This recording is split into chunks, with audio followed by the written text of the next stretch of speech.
6th world Congress of disaster management का आयोजन कर रही है। आखिर आपदा से जूझना और उससे जीतना हमसे बेहतर कौन जानता है।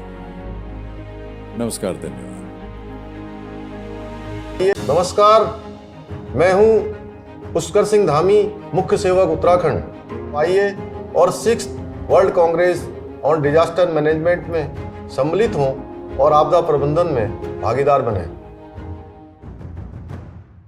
नमस्कार, मैं हूं पुष्कर सिंह धामी, मुख्य सेवक उत्तराखंड। आइए और 6th world Congress on disaster management में सम्मिलित हों और आपदा प्रबंधन में भागीदार बने।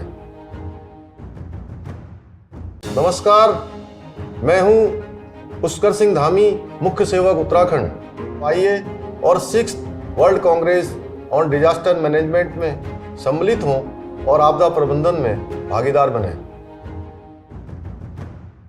नमस्कार, मैं हूं पुष्कर सिंह धामी, मुख्य सेवक उत्तराखंड। आइए और 6th world Congress on disaster management में सम्मिलित हों और आपदा प्रबंधन में भागीदार बने। नमस्कार, मैं हूं पुष्कर सिंह धामी, मुख्य सेवक उत्तराखंड। आइए और 6th world Congress on disaster management में सम्मिलित हों और आपदा प्रबंधन में भागीदार बने। नमस्कार, मैं हूं पुष्कर सिंह धामी, मुख्य सेवक उत्तराखंड। आइए और 6th world Congress on disaster management में सम्मिलित हों और आपदा प्रबंधन में भागीदार बने। नमस्कार, मैं हूं पुष्कर सिंह धामी, मुख्य सेवक उत्तराखंड। आइए और 6th world Congress on disaster management में सम्मिलित हों और आपदा प्रबंधन में भागीदार बने। नमस्कार, मैं हूं पुष्कर सिंह धामी, मुख्य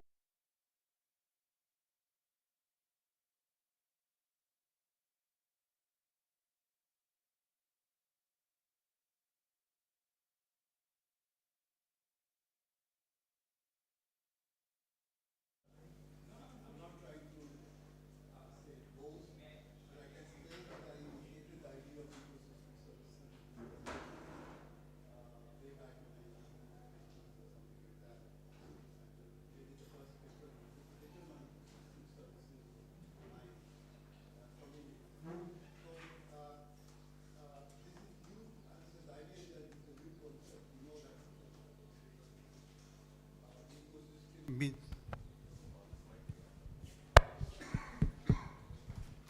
hello. Ecosystem means a functional unit in which biotic and abiotic components interact, and because of their interaction, certain processes take place, and then they generate to what we call ecosystem services. The term is anthropogenic, means it's a human-oriented term. Means there are certain benefits we get from the ecosystems. We value them, and now we say that the services can be in terms of say product. It can be regulation, like your carbon sequestration is one of the biggest services nowadays.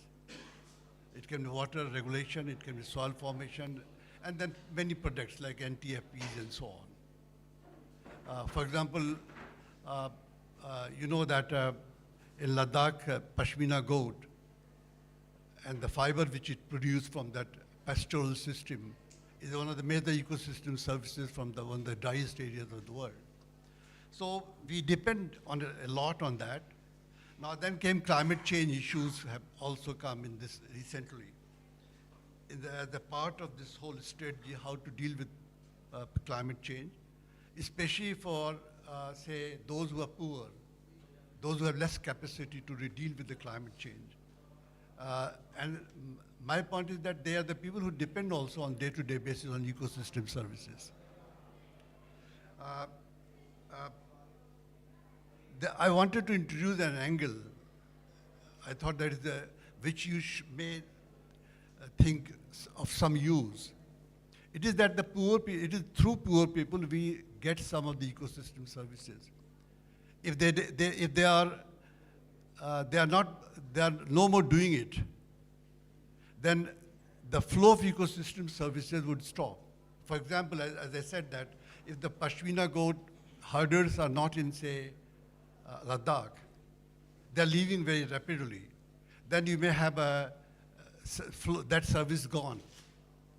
It's not only that we should use ecosystem services to make them more capable of adapting to climate change. The more important, I would say that the role of the poor are a very important component as far as provision of the ecosystem services is concerned. You know that water chestnut, some poor people collect and then it comes in market. And many people, some of them are leaving now, and then the amount of the chestnut may decline tomorrow. There are many such services. So poor people are important component of this whole system of flow of services. That is the point I wanted to raise here. If you want to really to achieve success and make people adapted to this, it is very important that the poor people should continue to do those jobs. But in modern economy, we need to really upgrade to such an extent that they are able to survive in the system and continue those things. So I know that with the amount of earning which a collector of what you call, say, water chestnut, his son may not continue. So the third dimension of it is that we are losing some jobs. And so the collectors of NTFPs in Himalaya, or say a person who collects from ponds some chestnut, if these people are not going to be there, some of these services are not going to be available to the humans. So that should be seen in that way, rather than saying that we should make them more capable to adapt to climate change. Another angle is that they have been the lowest emitter of fossil fuel carbon historically. Individuals I'm talking. I'm not talking in terms of countries. So they have slowed down the process of climate change, I would say. We never acknowledge it. There's a need to globally, conceptually, there's a need to acknowledge that because of their low fossil fuel consumption, emission, say fossil fuel-based carbon emission, the climate change has been slow. Otherwise, it would have been much faster. You know, India, China, with their 90% people still are below target level carbon emitters. Means the number is so big that had they been, say, more emitting, things would have been very different than it has been. So my submission is that we should also incorporate carbon justice as a component of this whole program. Means the services which have been already provided should be acknowledged in terms of compassion, in terms of development processes. So in a nutshell, then when we talk about EBA, ecosystem-based approach, then we say that the idea is that it's not centricism. It is something that people should be using the ecosystems. It should lead to making them more capable of managing climate change. So my submission is that we should develop the science of natural harvest of the ecosystem services, which we don't know. I'm saying the EBA is the problem. My problem personally is that EBA is recognized globally now by every country, by nationally and internationally both.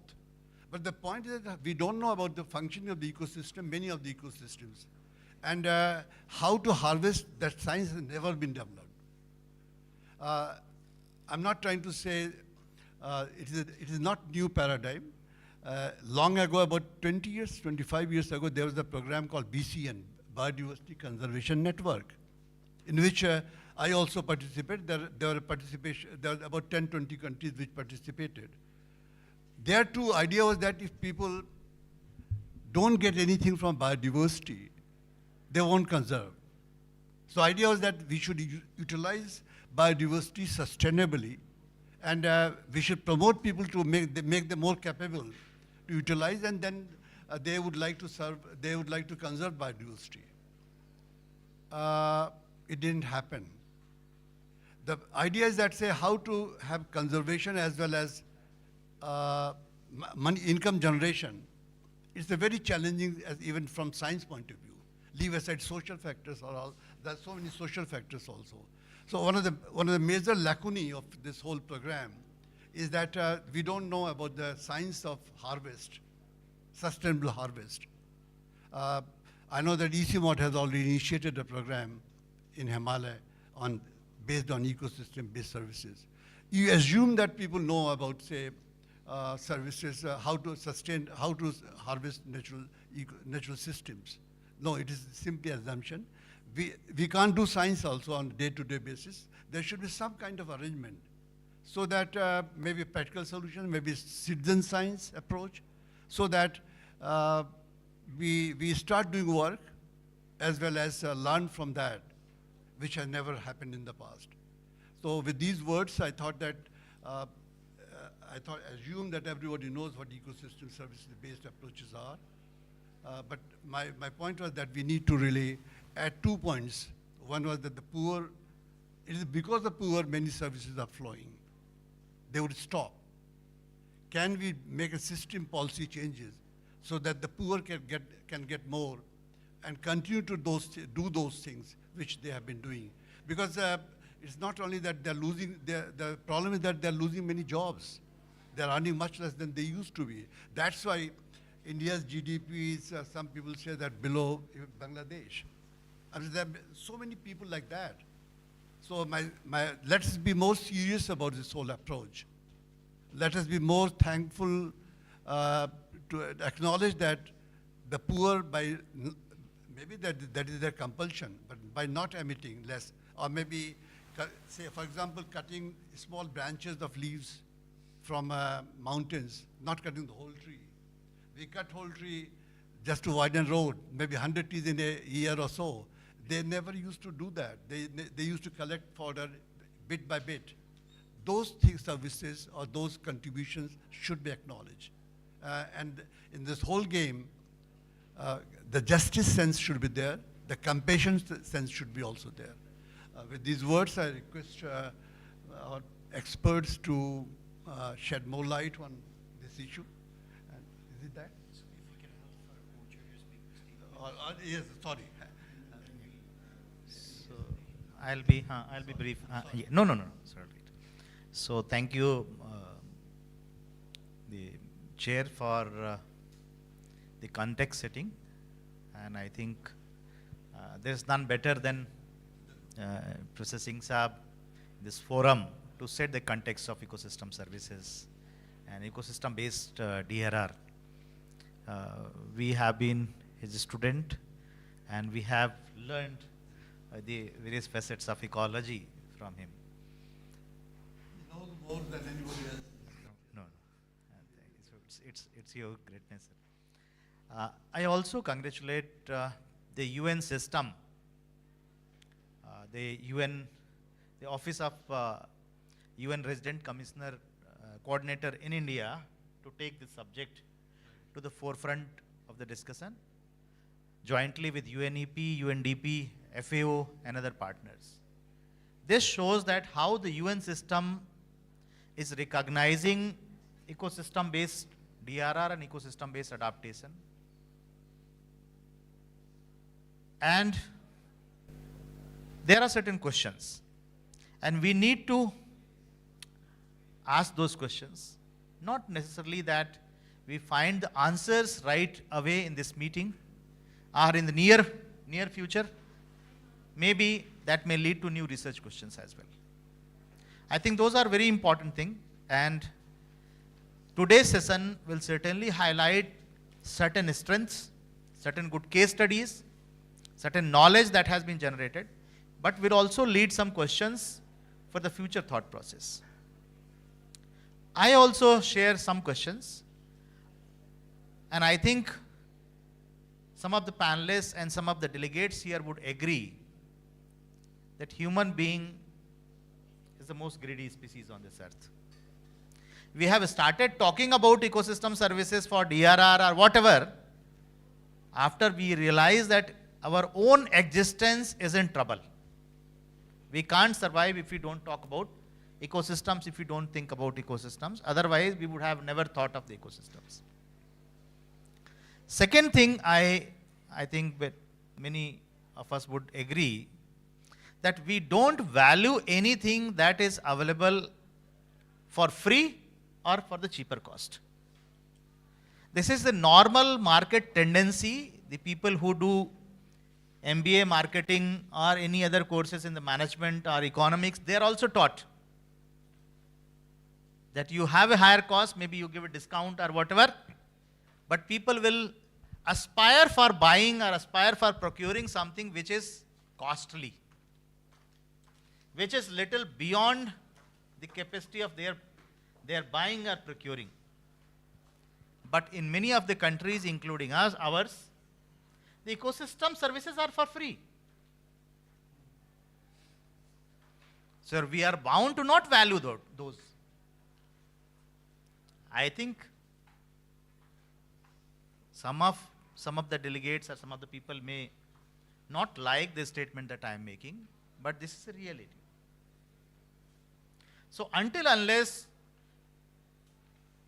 we stop talking about the ecosystem services from an emotional angle, and rather we bring professionalism, and rather if we talk of the economic value, the reason is that at any level, whether it is individual level, at a household, family level, community level, all organization level, everyone aspires for economic progress. Have anyone told about that he aspires for ecological progress? No one will say that my aspiration is ecological progress, I want to grow ecologically. Everyone want to set an economic target. So I think this is one of the fundamental issue we should think upon, that how do we bring this kind of a thought process, that it is weighed high on the policy and diplomatic tables, on the tables where the policies are made, policies are implemented. So I think this is one point I wanted to keep here. And second thing, that despite of a great plethora of knowledge that we have on ecosystem services, past 15 years or so, starting 2009, when this eco-DRR term was coined, I was there in that meeting in Germany, UN campus, where this term was coined. So just we have now chalked out the next 15 years program after the first 15 years. But then also, after having lot of knowledge, which are the critical nuts and bolts which make us fail? So basically that's very important, that you have everything, but we are not able to bring the ground change. I think these two questions I would like to pose, and if some of the panelists touch upon those, or it will lead some thought process for the future as well. So over to Chair for taking the proceedings. So we started in a very relaxed way, thinking that no participant is going to come and there won't be any audience. So, but we have not, we feel that we have short time is the problem.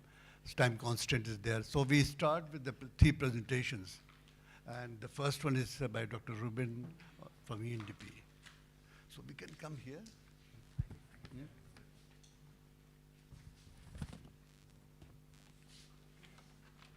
So 10 minutes, so would be okay? Yeah, I'll try to cover this 10 minutes. Suddenly we realize that we have not enough time.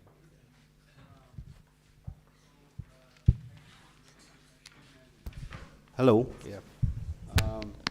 Basically, I think over many of the sessions that we have had here at the WCDM, we have been talking about EBA and EcoDRR. But what I'd like to focus on, and Professor Gupta also very much mentioned about valuing nature, and this is something that the economics of ecosystems and biodiversity, and I think many of you may be familiar with this initiative that's hosted by UNEP. So I'll kind of discuss it a little more, also discuss what we're doing in India and how we're valuing ecosystem services and making nature's values visible. So to start off with, just talking about this, we've listened to EBA, EcoDRR throughout the sessions, and most of your global sort of frameworks which are relevant to ecosystems and biodiversity also acknowledge the role of EBA in providing societal solutions. And basically, one of those issues, though, is that they are not translated down into regional, national, and local actions. We have not seen enough of it. We have seen very limited sort of application in local development plans, and therefore we do not see it being scaled. But why is that happening? That is something that we need to, that the UN Decade on Ecosystem Restoration that was launched in 2021 tries to actually look at that very aspect. Countries around the globe, they've committed to over 1 billion hectares in terms of restoration, but there's a need now to translate that intent into action, and also as a co-benefit in terms of ecosystem, in terms of disaster risk resilience. And what I would bring about now is the work we do under TEEB. The TEEB is a global initiative that's hosted by the UN Environment Programme, and it seeks to recognize, demonstrate, and capture the values of nature into the decision making. So many times we have a very siloed approach to policy making, that does not consider the entire ecosystem as a whole and the different benefits that we derive out of it. So what the initiative does is tries to value and monetize those and actually make those visible to decision makers, so that policy can be informed through the values. And here in front of you is the TEEB for Agriculture and Food Framework. This was launched in 2018. There have been several applications of this framework all over the world now. As you can see, on your left vertical column, these are all the set of interactions that are there within an agriculture and food setting. And I'd be speaking more on agriculture and food here. So that comprises your stocks, your flows through the ecosystem, the outcomes, and then eventually the impacts and its contributions to human well-being. At the bottom, on the bottom horizontal, you see the different types of stocks that are actually available to us in terms of natural capital, produced capital, human capital, and social capital. So across the value chain, you're assessing all these changes in the capital base through maybe, and it's versatile. You could use it in terms of studying policy, so in terms of what impacts policy is having on changes in all these four capitals, and how that it contributes in eventuality to human well-being. We've been looking at the agriculture and food sector in around the world under this initiative. It's been implemented in 12 countries. And India is one of those 12 countries that we are studying the organic farming and agroforestry. So the application of the TEEB Agri-Food Framework in India, it began in 2019, and we're concluding this application in 2023. And based on recommendations of the project steering committee that's led by the Ministry of Agriculture and Farmers Welfare and the Ministry of Environment, Forest and Climate Change, we're looking at organic farming and agroforestry interventions in 3 states, which is Uttarakhand, Uttar Pradesh, and Assam, and looking at various policy interventions on these 2, organic farming and agroforestry.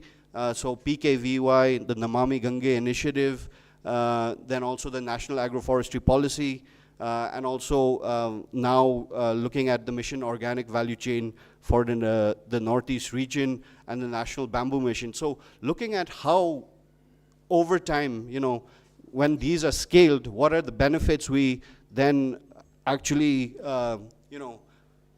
we basically get from, scaling these interventions on organic farming and agroforestry.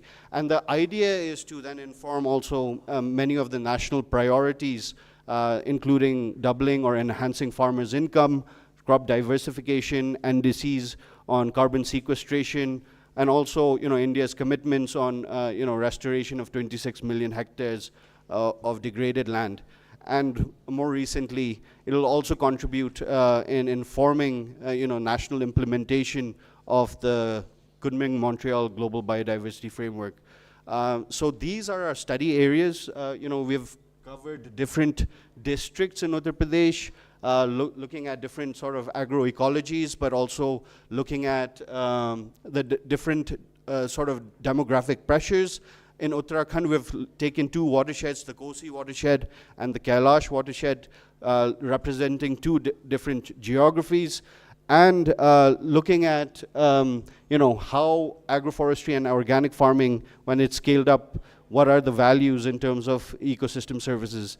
And more recently, we've also expanded to Assam, and that's looking at the whole state, and that's our focus there is on MOVCD as well as the National Bamboo Mission. But now what I will do is try to demonstrate some of, sorry, before I get into that, there are a couple of applications. So this is how the process of application of the TEEB Agri-Food Framework works. You identify that study area. There's a scoping and scenario setting exercise. This is done through stakeholder consultations at the state and local levels, and as well as with national experts. So what we're doing is we're combining policy scenarios, looking at the business as usual case, along with maybe a pessimistic scenario for scaling and maybe a optimistic, and seeing what are the differences in these scenarios. And we're combining these with different climate scenarios so that we're able to capture in totality what would be the change in those ecosystem services. We finalize those methodologies and then finally get on to the scenario modeling and valuation studies across the value chain, across those four capitals that we discussed.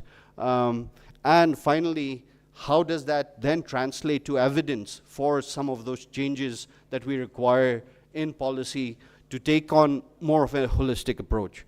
So from those consultations, in these three states, these are the different sort of ecosystem services that we are actually modeling. I mean, these have been modeled, and we have arrived at different values. I'm going to pick out a couple to just go over, just to show you what evidence we have for scaling up EBA in terms of agriculture.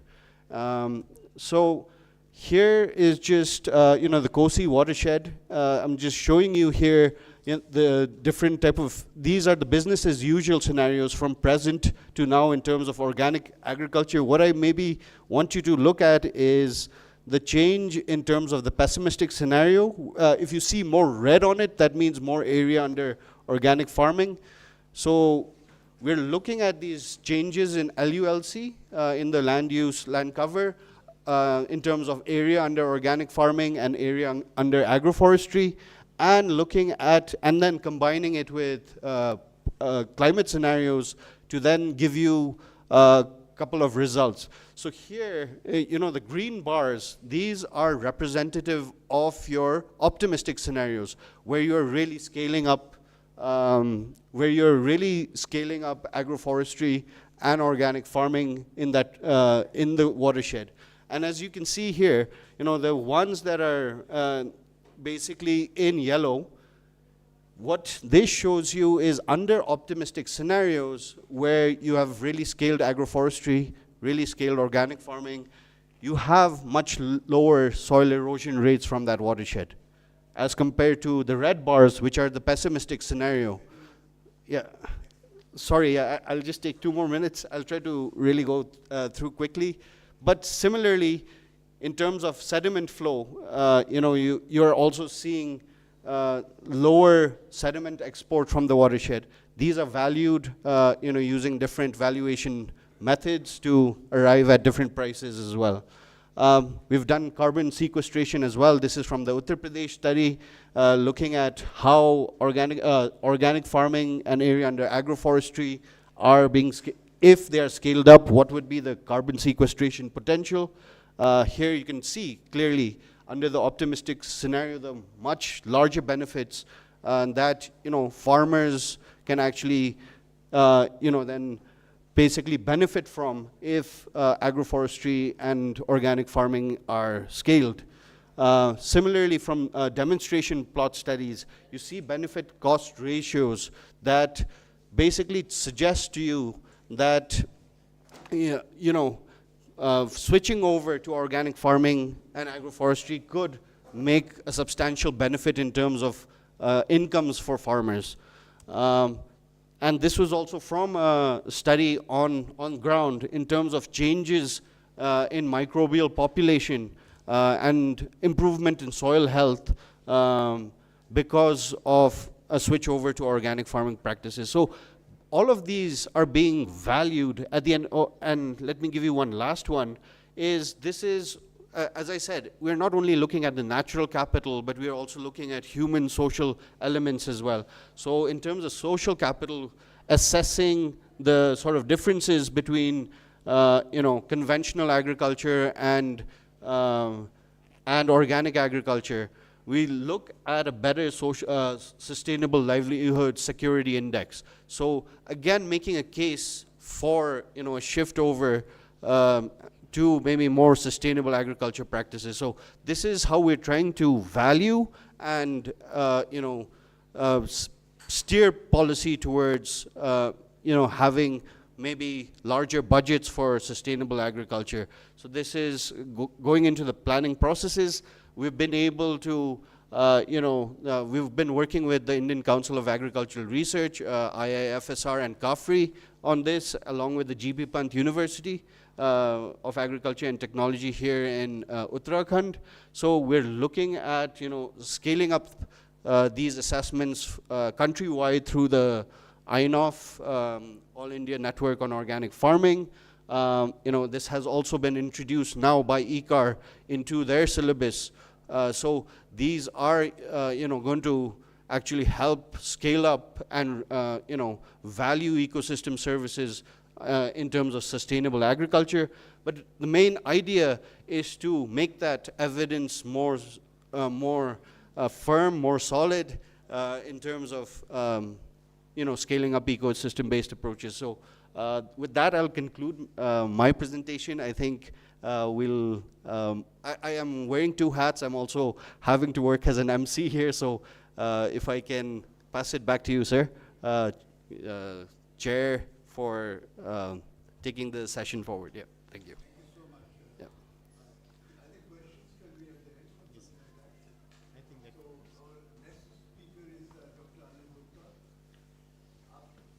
Sir, so I'm a co-chair, so I will make a summary.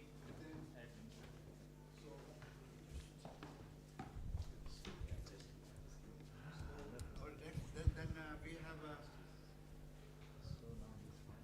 Mrs. Priya Shestra. So you ready? Thank you so much.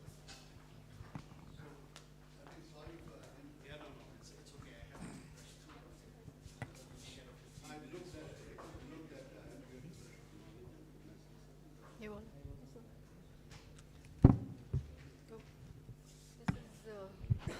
This is, the podium is too tall for me. So, maybe I can. Is this okay? Sorry, I didn't realize I was so short. Yeah, but maybe, okay. That is done. FA was already done. Now the next presentation. I think she's from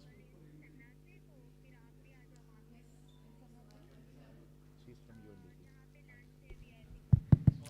Yeah, I don't, yeah, I should be able to wrap up in 10 minutes, hopefully, yeah.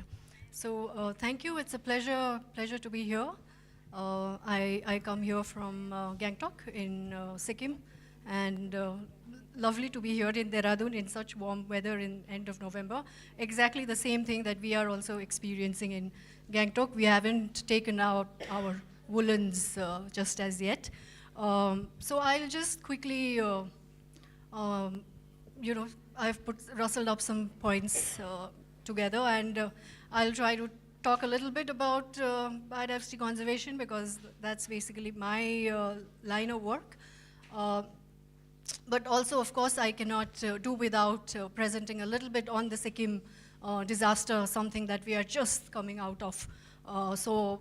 And then try and see, you know, where we, and end with a few challenges. So I hope that I make sense towards the end of the presentation. So yeah, so if you can just go back to the second one. Yeah, so I mean, I think in the plenary, we discussed about Sikkim a little bit from Mr. Ravi Singh. And, you know, so if you look at the Sikkim Darjeeling Himalaya, it is really this slice of, you know, that represents what the entire IHR is all about. And he mentioned how, you know, this stream that falls within 10 miles, I think, from, you know, near about Arctic conditions to tropical. So basically that is what characterizes Sikkim, and that is what gives rise also to, you know, so much of biodiversity. But then if you, again, you know, there is such a big overlap that we have in these areas, that we have actually been living with disasters. It's not something new, you know, so I'm not an expert in disaster, so to say, but, you know, we all have, I think, living in the mountains, this lived experience of, you know, of disasters. We've grown up with stories of, you know, this photo is from Darjeeling, right in the middle of the town, where there was this huge landslide. And of course, we did mention earthquakes also. So it's not just landslides, but then it's a whole host of, you know, disaster events. So just to mention that, again, this is something we've grown up listening to, the 1968 disaster, which is something, you know, really talked about, where, you know, there were over 20,000 landslides. And of course, there was very little documentation, so to say, in those days. But of course, this is Teesta, and around, if you go to the, you know, the next slide, it's so, you know, it's just that it's been increasing. So it's the same town, I mean, the same bazaar that suffered almost exactly on the same day this year in 2023, you know. So 1968, October 4th was when we had the disaster, and again this year, October 4th, this was, you know, what happened. And of course, we've been hearing since morning about how frequencies and magnitude of these disasters are going up. And, but also if you know, if you go back, just one thing I want to mention is we talked about, you know, climate change, climate impact, but also the anthropogenic. And I think the classic case that we see in the recent disaster of October is basically what happens when the two mix. So, and GLOF now has become such a household name, you know, for Sikkim. For people who had never even heard of what GLOF is, are now so familiar with this term because of what happened. So if you go ahead, yeah, so this is basically the mix of the two, you know, because there was this huge hydropower that was downstream of the wetland that had an outburst. And then, you know, so the dam also got breached because of that outburst.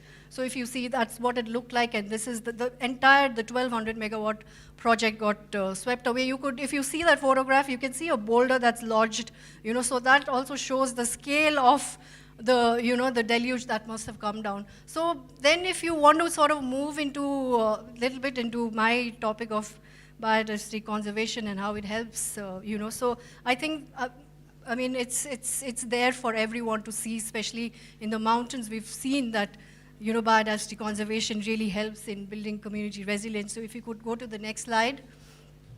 Yeah, also just to sort of mention that, you know, it is, again, a given that it's mostly the marginalized people who suffer the most, and how do we look then at adaptive capacities of, you know, of these people. Yeah, so then again, I mean, I don't really need to harp on how, how rich our mountains are in terms of, biodiversity. It is the basis of resilience for mountain communities. And more we've seen with every instance that happens, how communities have to fall back on their traditional practices, so in the face of increasing environmental challenges, we have seen that more and more there is this fallback. We've seen that with COVID, we've seen that with every disaster. For instance, entire North Sikkim is still now, after a month and a half later, it's still cut off. The roads are still. Yes, it does. So I've mentioned it, touched upon it very briefly in my challenges slide. So, so if you could.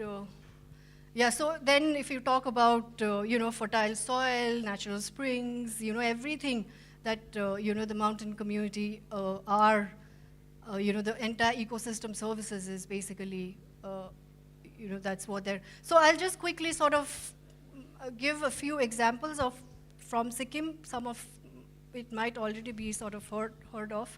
I mean, I think Sikkim's biggest thing is the organic mission, where the entire state decided to go. So I think that's a really good example of how, for agriculture resilience, but also for nutritional, the environment, health, as well as nutritious food for communities. Then the other one, of course, is the one around spring shit conservation, which is, again, a good example. And then the recent one is on land terracing.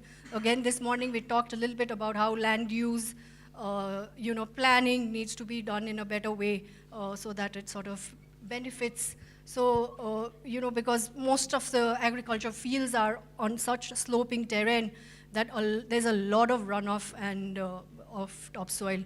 So, there is this concerted effort to now really do land terracing in a very systematic manner that the government is trying to sort of take this forward, which sort of reclaims, the sloping land, and then farmers also have more land to sort of, so again, it increases their income generation, etc.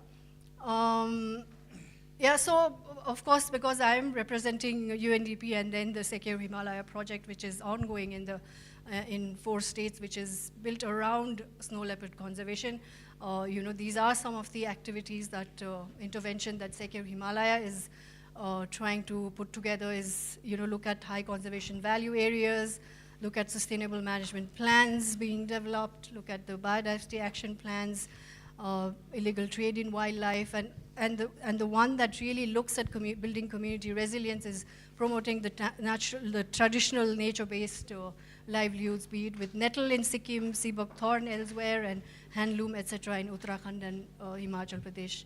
So, I mean, I think I just have one more slide to talk about challenges.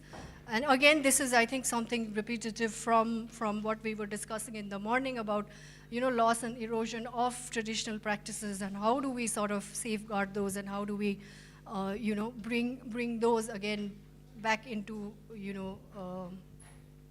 So if you look at, I think, the mountain areas, while we speak about, sustainable farming, etc., there is a huge erosion of our food cultures.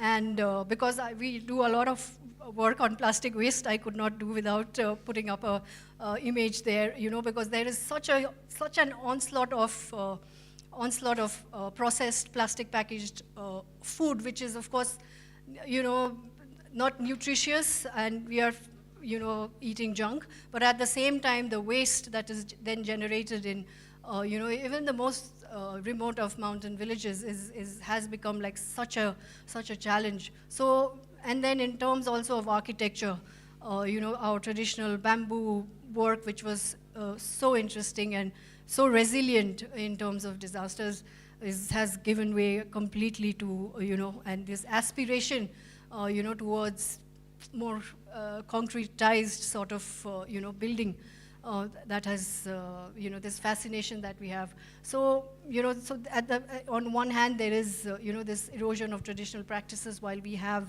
sort of adopted these practices which are not really for the mountain, suitable for the mountains. But of course, in terms of farming, there is reduced farming interest and migration, which So was mentioning. There is a fair bit of migration that happens. Yes, yes, yes, absolutely. I mean, Sikkim, there's just so much of land that is now lying fallow.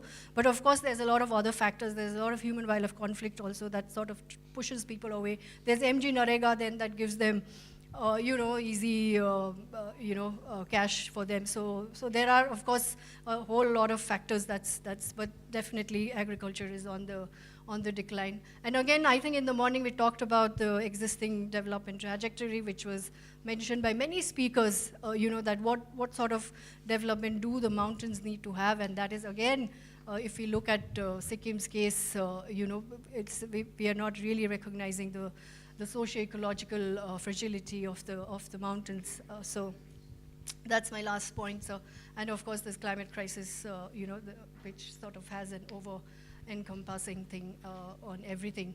And I think just one point again, when we talk about the existing development trajectory, and if I am to reflect back on what happened in Sikkim, Kalimpong, is also in terms of, how much of it is misfortune, and then how much of it also then is injustice to people who had absolutely no part.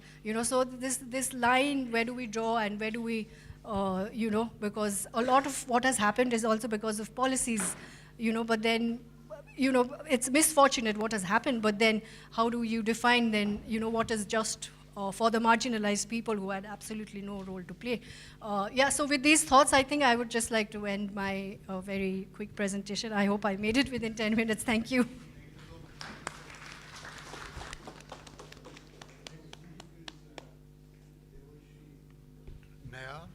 Nayak.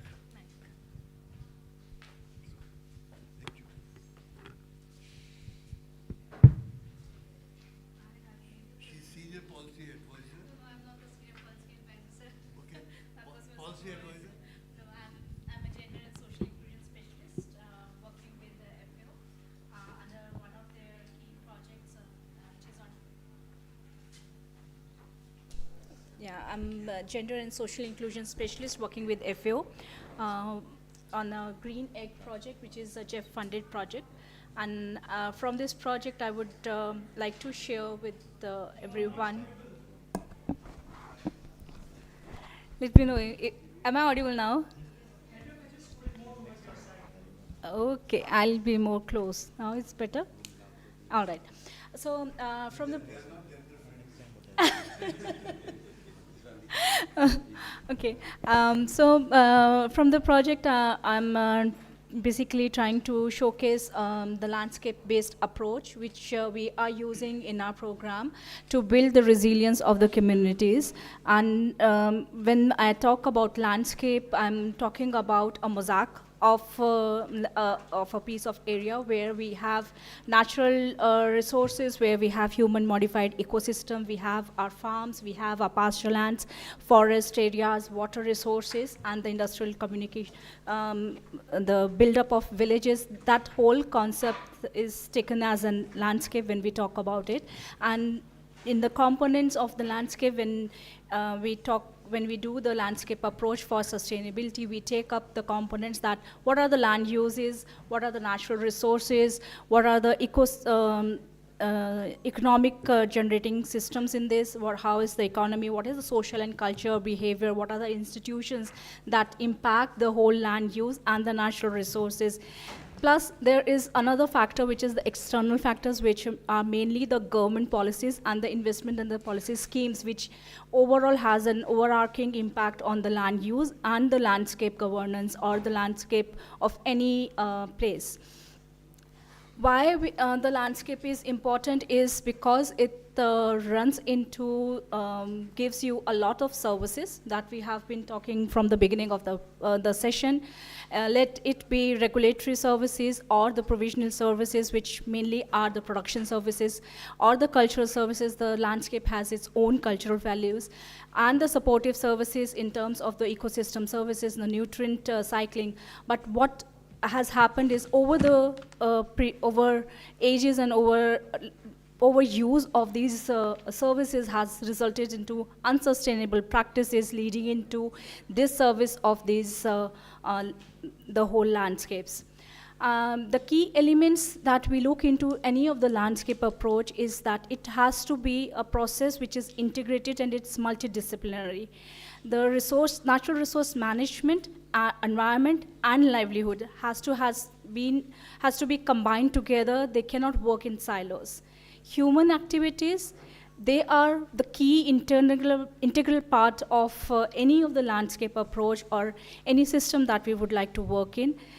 And it requires, as I said, the multi-stakeholder interventions. When we talk about humans, it's not only the farmers, but it's also the other stakeholders, the market players, the policy makers who have an impact on the landscape. In the approach, we take up two components. One is integration and overcoming the institutional boundaries. So we prepare the map and see what are the institutional arrangements, what are the lacunas, what are the priority actions to be taken up, and how they can be together integrated in a better way. It is mainly towards the management of the production system and the natural resources, which will give a key ecosystem services to that location or that landscape that we will be looking into. And it's not a short-term solution, it has to be a long-term solution, which will be with different stakeholders, different groups.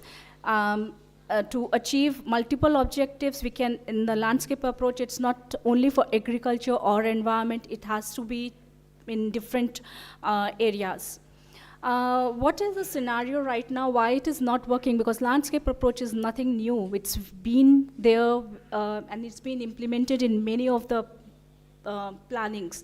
But what is the current scenario is that most of the our department ministries have their own mandates, which are sometimes conflicting. Forests want to preserve the forest, agriculture wants to increase the agriculture area, the mining ones wants to do more mining, environment wants to preserve the environment.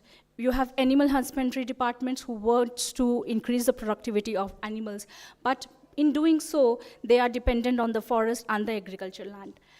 Also, these all departments, these all government functionaries, they have their own silos, they have their own mandates, they have their own programs which are working in individual capacity, but they are not combined together. So what this landscape approach does is that they bring in all together, encompassing them together for the interest of the larger community, for the interest of the larger landscapes. What we do is that we take up a whole, it's a management approach, wherein we take the landscape assessment, which provides us deals of priority issues which the communities has, what they will identify as the priority issues to resolve as a solution for their landscape. We prepare a management plan or green landscape management plan in consultation with the communities and with the policymakers and the government schemes, which is implemented. The implementation is in the form of commodity-based and community-based enterprises, so that there is a value generated out of these action plans or the sustainable solutions that the community and the government programs are working into. So basically, the landscape approach kind of give you a value chain linked sustainable management system of the natural resources. And it not to go into that detail, that landscape approach will give us all the possible benefits if done very properly and if done in a systematic manner. This landscape approach that I'm talking to you about, we are implementing this approach in our project, which is run in 5 landscapes.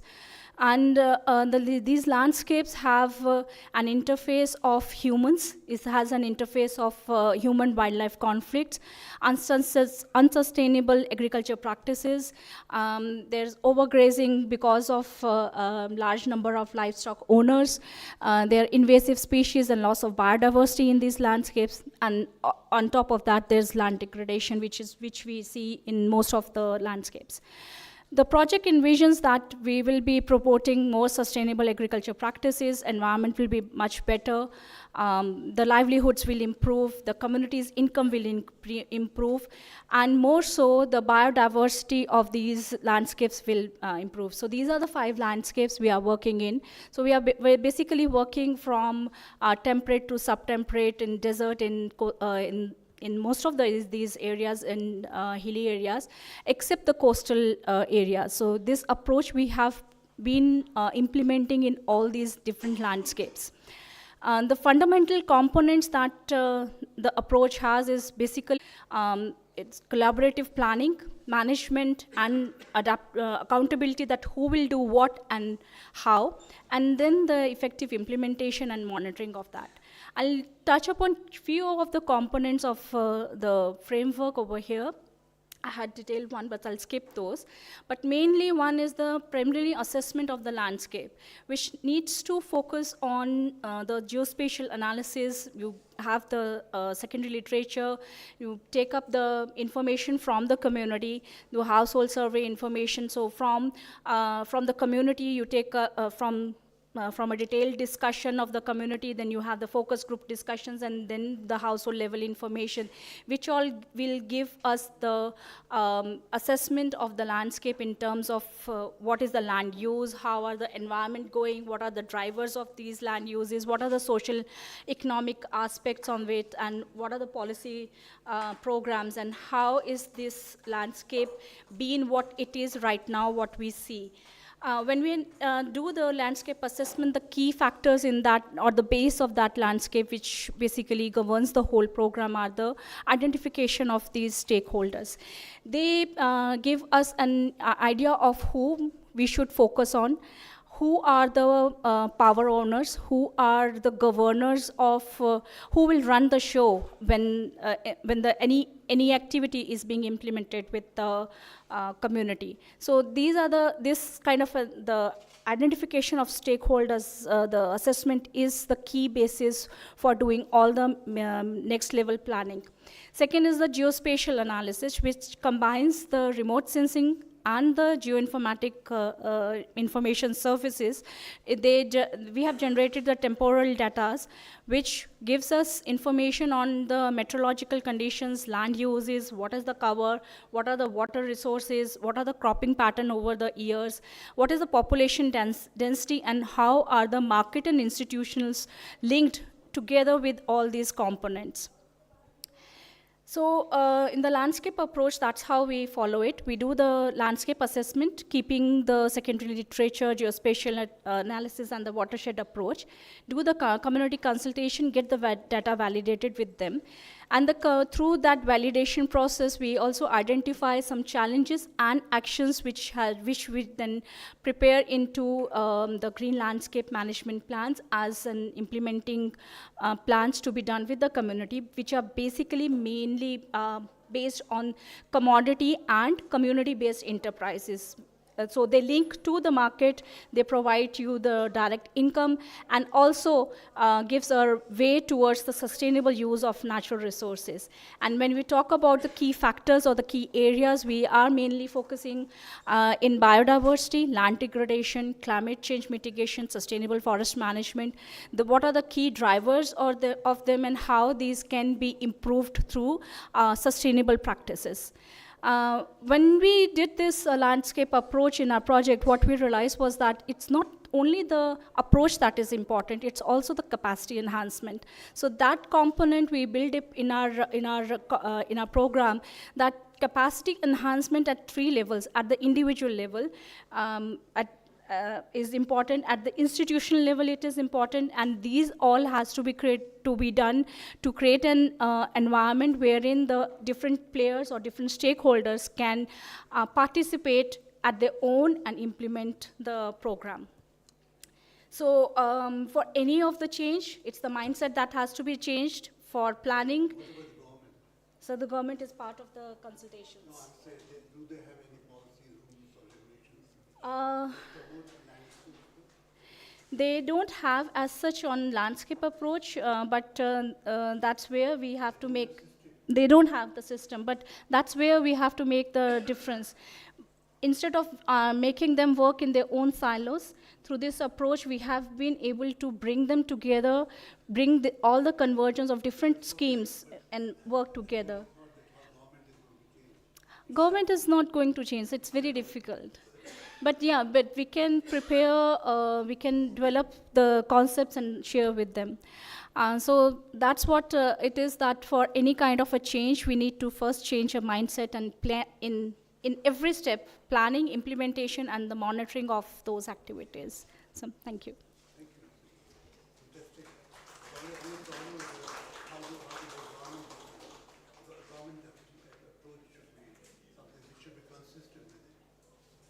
It is an interesting point that the landscape means there are many ecosystems which are interconnected. Ecosystems are never alone.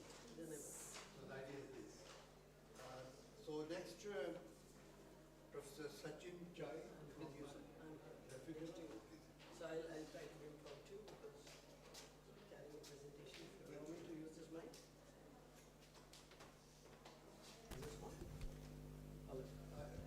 You want to? You can use that one. It's working. Hello. Yeah. So, dear greetings to all the esteemed members sitting here. First of all, my apologies for not bringing my presentation along. Probably, yeah. I would have loved to talk about one of the frameworks that we've developed on sustainable urban planning as a part of the Department of Management, as a part of my research. But today I'll try to be very precise for 5 minutes and talk about certain very general and more pressing issues which I think will be more relevant rather than technically getting into my area. So I represent the Department of Management Studies at Graphic Era and also the Incubation Center of the university, where we've been helping students work on certain innovations, creative projects, wherein we can assist on different aspects of life, including sustainability concerns and various other things which might ultimately connect with disaster management and other aspects. So to begin with, I would take on some cues from what the experts said, because I completely resonate the same feelings. We all grew up, and that's what I think the chair also mentioned. We all grew understanding the basic of economics, and we were told that there's no such thing as free lunch. And there are always trade-offs in life. So for every other thing, you have to pay something in return. And I think these concepts have, to a great extent, remained into the books. And we have struggled to see this in practice, and probably the three aspects that I'll touch about today. The first aspect is education. Sensitization of people at an early age to understand their responsibility towards mutual coexistence of societies is very important. And also maintaining harmony with the economy, the ecology, and the environment in which we exist.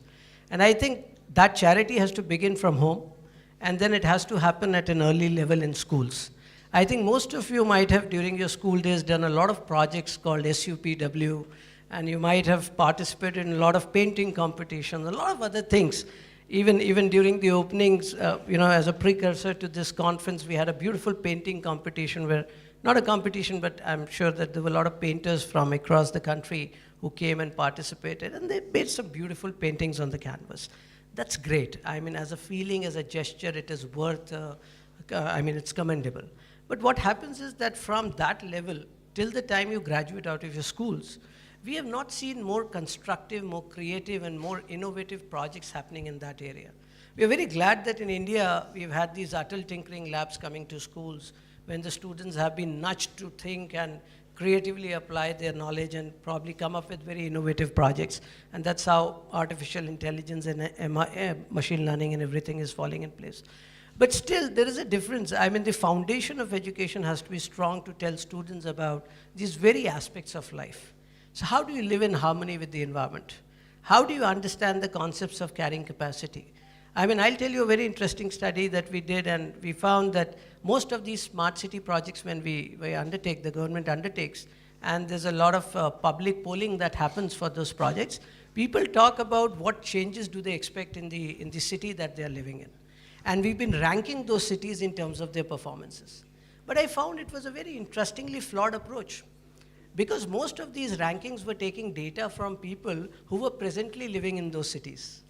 And believe you me, you all know that cities will always have a demographic change happening every 5 years, 7 years, 10 years, with new people coming into the cities and new expectations coming up. But we found that the Aboriginal population of those areas, or at least the people who've been staying there for the last 50 years or 60 years, were actually not the ones that were included to a great extent into those rankings. So I'll give you a very interesting example. You take Dehradun as a city, right? And as part of development, we all understand that the need for resources will always be competing. That was a very pertinent point that Madam also made, that we all understand. I mean, this is debatable. We bring this to our management classes also. We ask them these questions that we are right at the lap of Rajaji National Park here, right? And we understand that there's a lot of monkeys getting into the campus every now and then. So human-wild conflict can be a very common thing, apparently visible here. And now it's quite debatable whether we are encroaching into their residence or they're probably getting into ours. All these things have to be brought to the classroom at early levels, and there has to be serious changes into the curriculum that is happening in order to help students at least create a knack for these kind of problems that are going to arrive and to make more responsible citizens in the future. So we've started doing that as part of the incubation center. I'll be glad to share with you that out of the 30 plus startups that we have raised out of the institution, we are one of the biggest nodal agencies of Uttarakhand for innovation projects and startups. 3 of our very good startups have been working almost in the similar arena. So we have Sunfox Technologies, though they worked on a very small ECG machine. It was as small as something that you can keep in a matchbox. But the idea was that these machines were created to help the elderly people living in their houses and giving them the confidence to move out, even if they're heart patients, to easily track their health and using a mobile phone and very conveniently enjoy their lives. This actually became a part of the remote telemedicine system, and today we can provide medical health services to different agencies in the remotest areas of Uttarakhand. The second startup that we developed was more in the area of recycling the plastics and making tiles out of them. So Plates Innovation is doing fantastic in that area. If we cannot actually recycle, we are trying to reduce or at least reuse those materials, and they're doing well in this arena. The third startup that we had was D-Town Robotics, and they also are working on the drone technologies, and they were probably the pioneers in the region to work in that area. And they actually were very instrumental in helping the agricultural sector, in helping the administration of Uttarakhand during COVID, to make all these surveillances and help the management and administration to identify the pockets where were the greater densities, where there were more COVID cases coming up, and also providing reinforcement to people. So this is one example from the first point that I wanted to make, that education needs to come forward.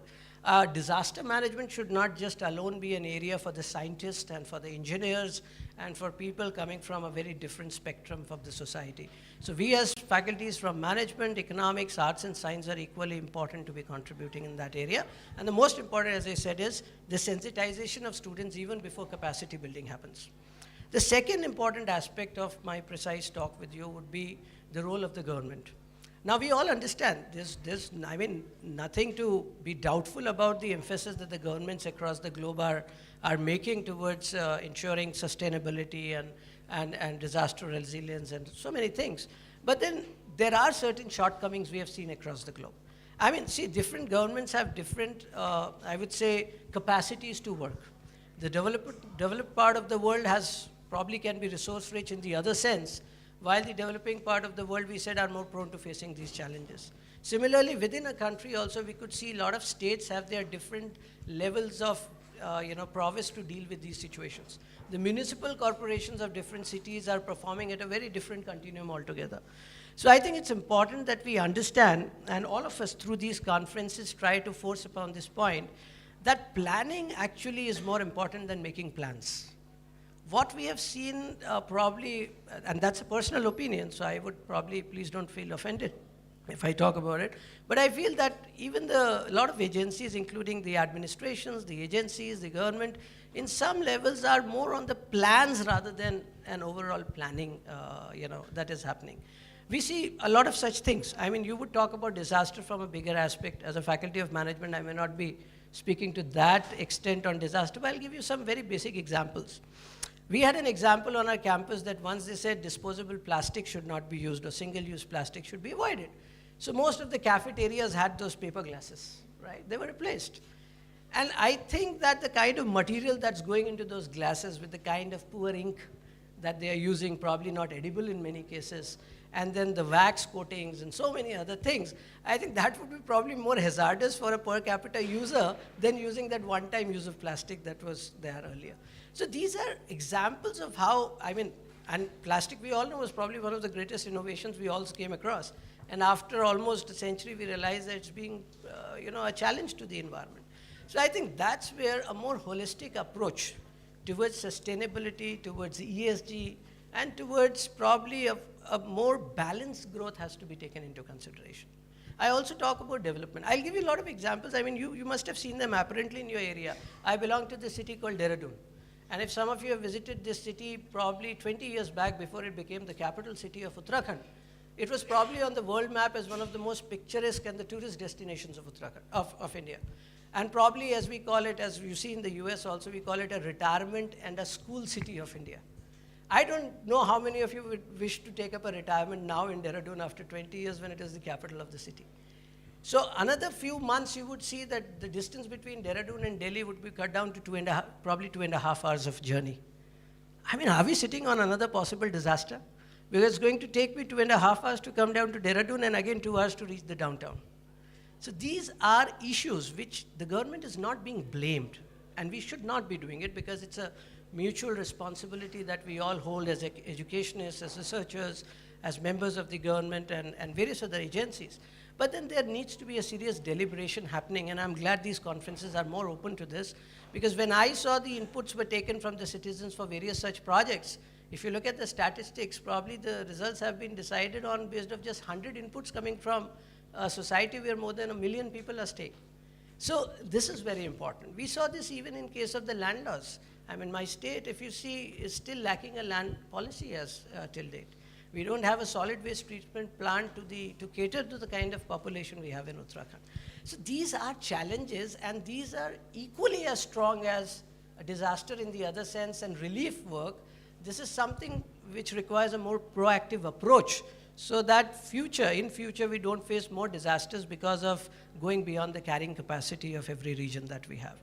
So policy making will be a major concern to me, and there are a lot of such issues we've been talking about. I'll give you an example. Sometimes the policies end up becoming very counterproductive. Yeah. So I'll end it here with one example probably, and I'll cut it down. So one of the examples could be that they said deforestation has to be avoided, and we all agree to that. And so the policy came very stringently towards cutting down of trees.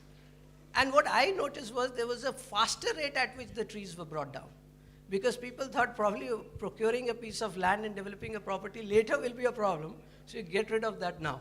So this is how these policies become counterproductive. So my point, and the only point that I'm trying to do is, we've been doing our bit as educationists, probably working on these innovations, bringing that to the curriculum, making students aware about sustainability, and not only business sustainability like Sir talked about in management, but linking it to environmental sustainability. We bring out these issues.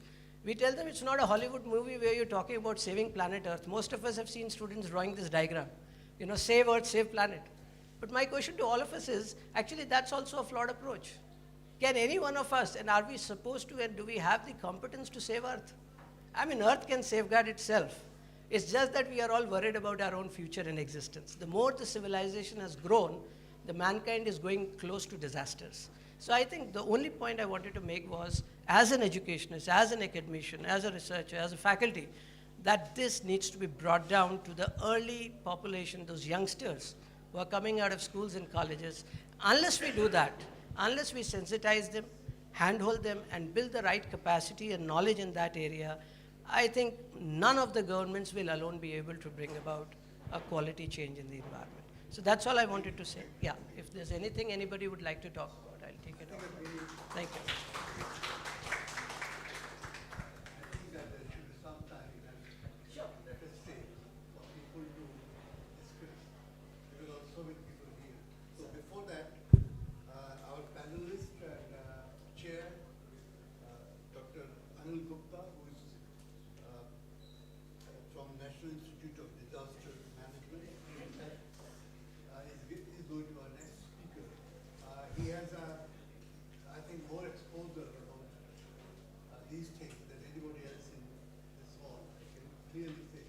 May I say something when a question was asked?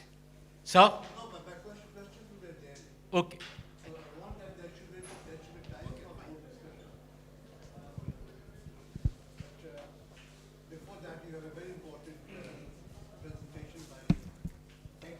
I'm not going to make a presentation. Actually, there had been some kind of a the ecosystem, two versions. Exactly, that happened with us. Yeah. So basically, I was requested to co-chair and here as a panelist. But anyway, that gives me an opportunity also to share my views and distribute this because this is very important topic. And sir, when we started this session now, we see that the hall is full. So that shows that how much interest. And we are also joined by Dr. Karki, who is also currently chairing the IUCN and many others. It was not relevant. And young MBS person, Amrita from Kerala, she also joined. I saw her entering here. So anyway, so I was listening to the series of presentations, very important presentations here. When as Singh was telling in the beginning, that eco-DRR is not something new. And it can't be new because eco-DRR or ecosystem-based approach started with the onset of the ecosystem on Earth. So it's nothing new, only thing is the recognition and then how we now identify and try to integrate into our developmental programs to help address our own problems and many times the problems created by our own self, basically. So this is one thing. So one is that while we have a wide arena of thought process on ecosystem-based adaptation and ecosystem-based DRR, how do we identify the demonstrable models? Because at many places people talk that yes, we know that ecosystem-based approaches are important. In fact, I have been in discussion with the CDRI, Coalition for Disaster Resilient Infrastructure, that is one of the leadership initiative of India. And at present, yesterday I was chairing a session of CDRI here, and currently 35 countries are its members, and more than other 20 international organizations are its members. So it's very big organizations by now. Under that also, nature-based solutions is one important vertical. But when we discuss that what has been done in nature-based solution and promoting resilient infrastructure, people say it's very important. It's very important. But how do we really utilize nature-based potentials in protecting infrastructure? I think there are a lot of gap areas. Similarly, when we say that we want economic development and sustainable economic development, how do we really integrate nature-based solutions or ecosystem-based interventions in sustaining our economic development? We know, theoretically we know. My colleague, Professor of Economics from Graphic University was explaining very nicely. We all know that the economic sustainability is very much dependent on the ecological sustainability. And in fact, sir would recall the Millennium Ecosystem Assessment of 2005 that loudly made it clear, and in fact that relates with the Kuznets curve that we discussed, that the economic slowdown globally past 20 years, what is the reason? We have the much advanced technology. We have grown, we have nanotechnology, we are into disruptive technology. Then why economic growth rate is not increasing? Why it is stagnating? The reason is ecological slowdown, and that is the reason this decade is dedicated as UN Decade of Eco-Restoration. When we talk of restoring something, it means we realize that something is greatly lost.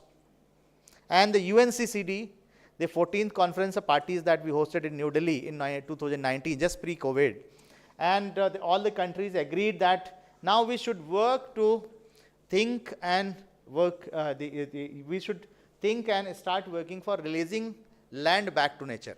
See, talking is very fashionable, releasing land back to nature. Who is on this earth who is ready to release an inch of land back to nature? Everyone is interested in grabbing more and more land, whether it is a Graphic University or my own self or government or a private body. Huh? Whether we are working on ecosystem approaches, we are leaders of ecosystem approach, but we want, if I have a two-room flat, I am aspiring for a 4-bedroom flat. I have one, I am aspiring for one more. But this is inevitable. This is inevitable So we'll have to start looking at the alternative development models.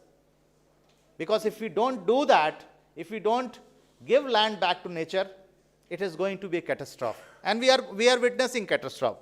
So basically we'll have to see that where are maybe smaller or bigger, whatever, the demonstrable models. That how do we use ecosystem-based approaches and can protect. There are good models and now excellent examples in India also. So good case studies, the compendium or composition should come, and all trainings and capacity building interventions should be based on that. Our efforts have been to some extent on those directions along with many partners. So we started doing something. Second thing, that development is primarily fed by two major disciplines. One are economic driven and second is technology driven. Oh, I think you are fine, sir? No, I'm fine. I think there has been little darkness that side. Oh. Oh, please take care. So, no, I think it is fine. So, the second discipline that governs the development pattern is technology. Do we ever teach anything about the ecosystem-based approaches to our engineers? In the 5 years or 4 years curriculum, there's nothing about value of ecosystem and sustaining the development. So and whereas the reality is that whatever technologies we have brought, whether it is neural network, the entire artificial intelligence is based on the neural network that we learned from biology. The entire aviation that we learned from the birds. So anything we have learned from nature, but we don't anything called natural technologies. We don't recognize nature-based solution as technology, but this is the inherent technology. This is the technology is given by nature. So first of all, we should recognize that these are the technologies and should be taught to our engineers and engineering planners also. And the second thing, we should recognize that this is the ecosystem sustainability is fundamental to economic progress. And the third point, that when we talk of the ecological, the land restoration, so the land degradation is faster as compared to land restoration. We are putting some pilot this thing. So basically we'll have to look at that, the fast rate of the transformation and thinking and the paradigm shift, more particularly the urban areas. The urban flood, which has become a major concern, so that also gives an opportunity that the city administrators have started thinking on those lines. Now mayors are also thinking on those lines. That gives an opportunity to percolate the ecosystem-based approaches. The next aspect is basically the landscape approach. We are talking landscape-based approach, but in India or in many other countries also, if we look at the master degree curriculum or the engineering curriculum, do we really teach landscape-based or landscape ecology or landscape ecology-based planning anywhere? Very seldom, very rare this thing is being taught. So we need to think about those lines, and more particularly, how do we utilize landscape-based approaches in industrial estate planning or industrial area planning or the economic corridors that we are working. And second thing, that urban we already discussed, but even industrial and other areas also. Capacities, I think that is a great challenge. We are talking about the ecosystem-based interventions, and we have expertise, but that is located in strategic locations. The city, national capital, state capital, not down the line. But all the developmental challenges, including the disaster-related challenges, climate change-related challenges, are being faced multiply at the specific locations, maybe the districts, sub-districts, or even the village level. How do we increase the capacity of the people who are working on the planning at the village level, or the small towns, or tier 3, tier 4 towns? At least some people, and basically, and for that, the capacity building packages have to be customized basically. And the simpler examples, those people can understand. Not the high technology, not the high, Karki Saab is here. So while a base is doing a lot of great work, but those reports are of less value to the people who are working at a village level. How do we really translate that high technology knowledge into the simpler modules?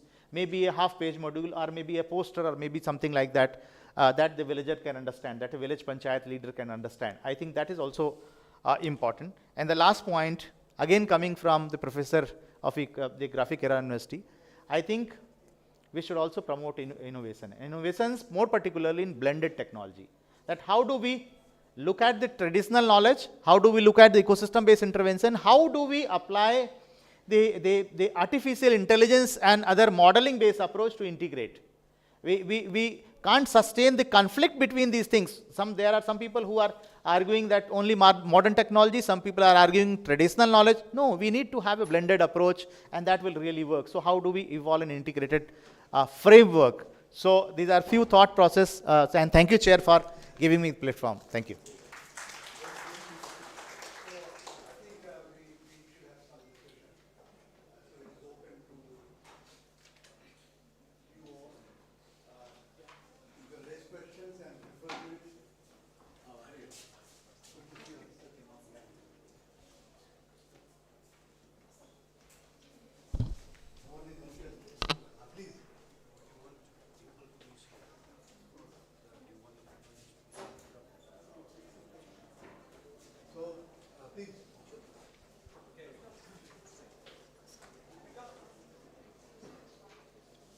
So we have, she was telling me it's 4:30. Someone told me it was 4:30. So we have not much time.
Your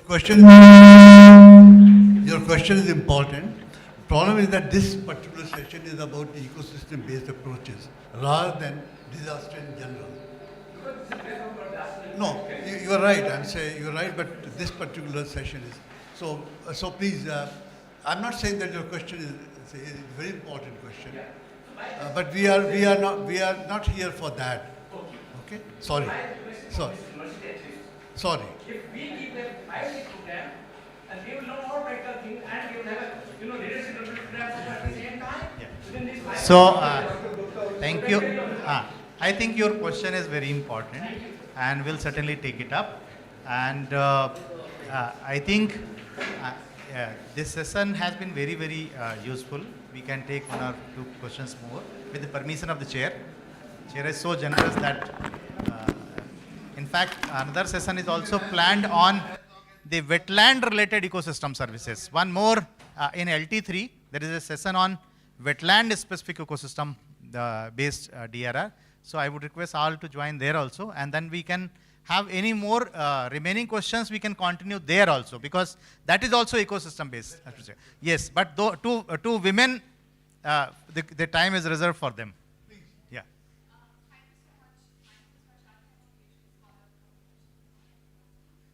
Which university?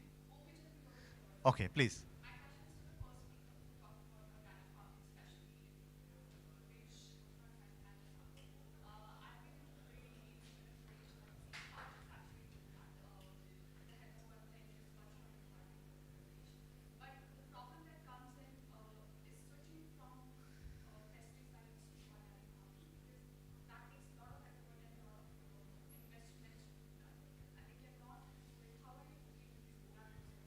Yeah.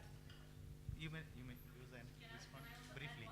All right. Yeah, I think that would be good. I think this is just a lot of questions. I'll just speak louder. Yeah. We have been talking about like sustainability, organic, and traditional this thing. So I think we are missing a very big component, the June. Will June continue to be listed as unsustainable agriculture, or will the policymakers and this new group of people recognize June as economic sustainable way of life beyond the livelihood? And will the like the studies done by organizations like CIVO be acknowledged by the government as well as by these other units to look at June? Because June, it's such a paradox Absolutely. to listen to everyone today, because whatever you're suggesting is all there in June. But on the other hand, you've been saying that June is so unproductive, June is like it's deforestation, June is unsustainable. So for that reason, we are losing a lot of what do you call traditional knowledge. So how, and also like if you look at erosions and June 3-tier system, which completely controls the soil erosions. And if you look at ecology, if you look at from any angle, June kind of qualifies, ticks all the points. So how do we really go as June? I'm very, So- I also look forward that your Yeah. team will also come to the fourth state, and I hope the fourth state will be a June where Yeah. you were involved. So we are, in our stakeholder consultations, let me answer you first, then go backwards. So Joom, one thing that the TEEB Agri-Food Framework does is it evaluates, all the impacts and trade-offs, as well as the benefits. So one of those things is Joom cultivation is one of those, basically when you're evaluating it, there will be trade-offs, there will be the impacts of Joom, and there will be benefits of Joom as well. So I think the large concern is now the shorter period before the turnaround, shorter cycling, and the time the land remains fallow. And that basically opens it up to, having issues around soil erosion, sediment export. So I think when you assess it, there are trade-offs, there are benefits from every system that you put in place.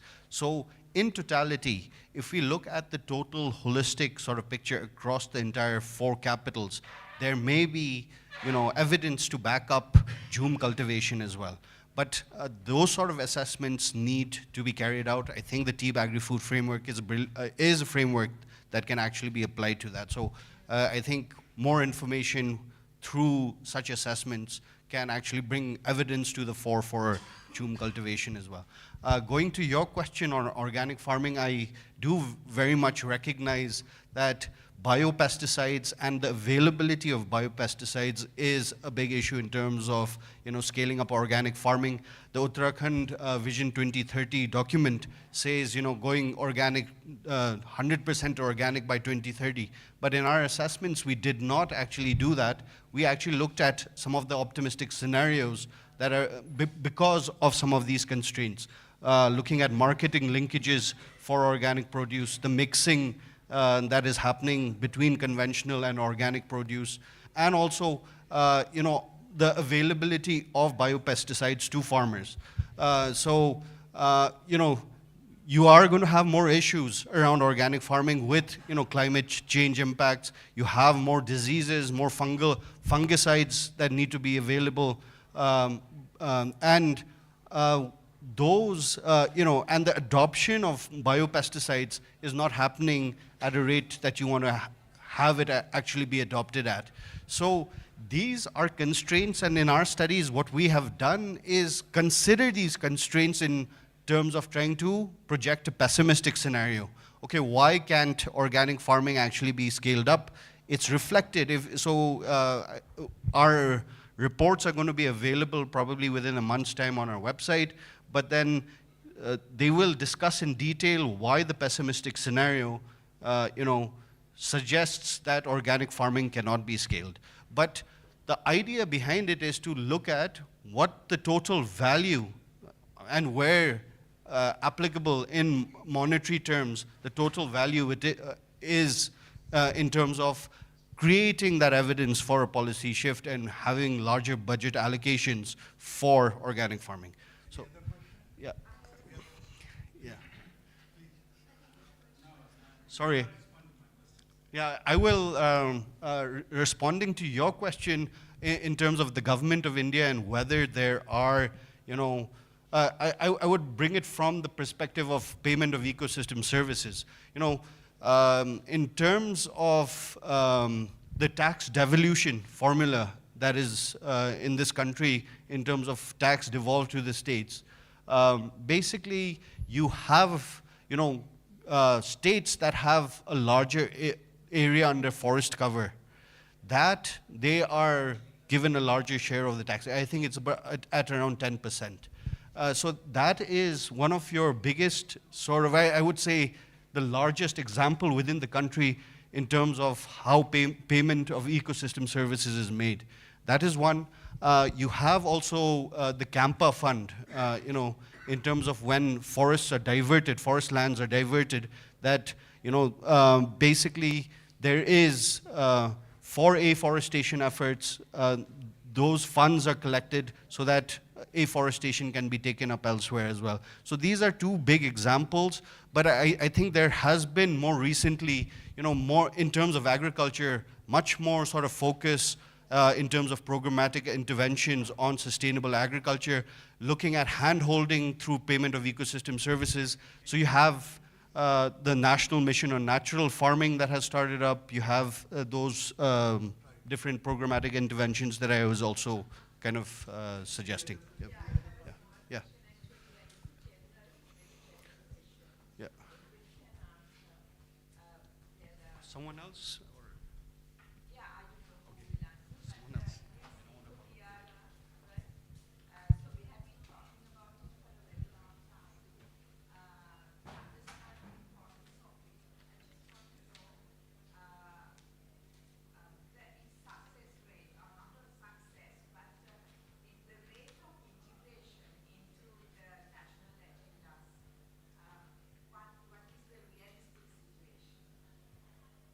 Would you want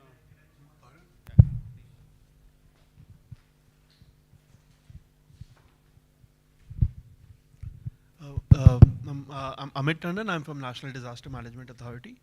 So in a very realistic sense about, because ecosystem-based DRR, definitely it's part of the mitigation, largely disaster mitigation, as well as when we look into the disaster recovery framework, we look into mitigation aspect, recovery aspect where ecosystem-based DRR can be integrated. On the very realistic fund, right now, within the National Disaster Relief Fund, which is for the 15 Finance Commission, 11,000 11,46,000 crore has been allocated. 20% of the fund has been reserved only for disaster mitigation. Over there, state governments are invited to apply for those mitigation fund. They can put up a project proposal and they can implement. So on a very realistic sense, these things are part of the mitigation fund, are part of the guidelines, as well as there's a fund allocation. What we lack is intent from the state to come, and also there is definitely a lot of bureaucracy in which the processes are slow, but there are processes, but we need more and more people to come and ask for that. Yeah. I hope I answered your question. Yeah.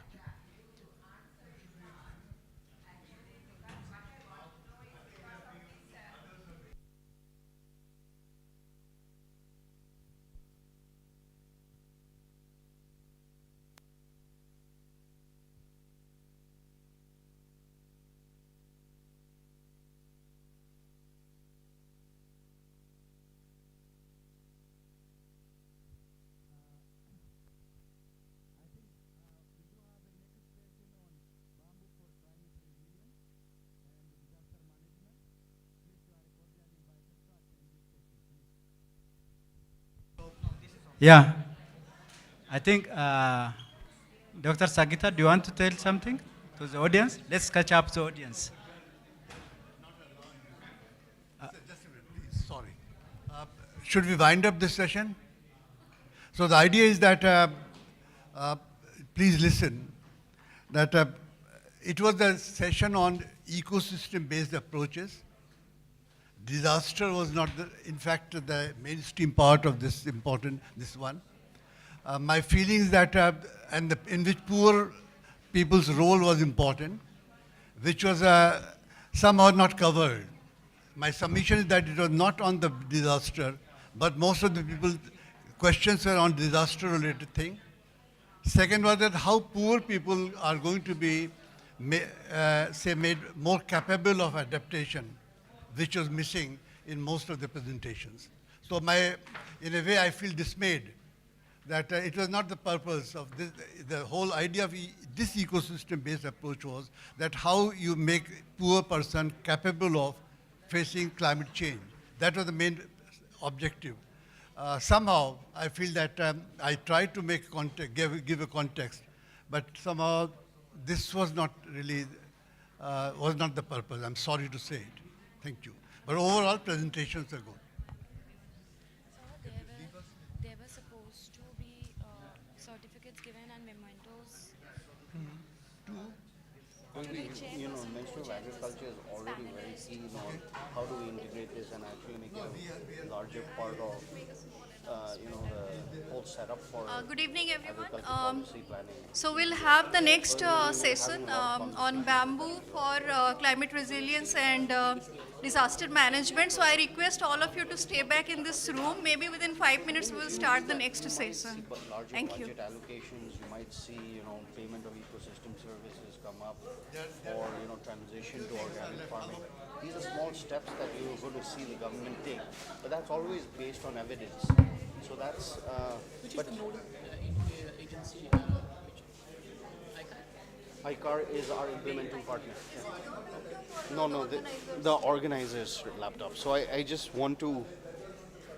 आदिकाल से उत्तराखंड की धरती विश्व को सही मार्ग दिखाती आ रही, कभी ऋषि मुनियों के ज्ञान से, कभी योग के प्रकाश से, और कभी धर्म के विचार से। आज पूरा विश्व जलवायु परिवर्तन और ग्लोबल वार्मिंग से होने वाली आपदाओं से जूझ रहा है, तो उनसे लड़ने के सही मार्ग को खोजने के लिए उत्तराखंड सरकार 6th world Congress of disaster management का आयोजन कर रही है। आखिर आपदा से जूझना और उससे जीतना हमसे बेहतर कौन जानता है। नमस्कार, धन्यवाद।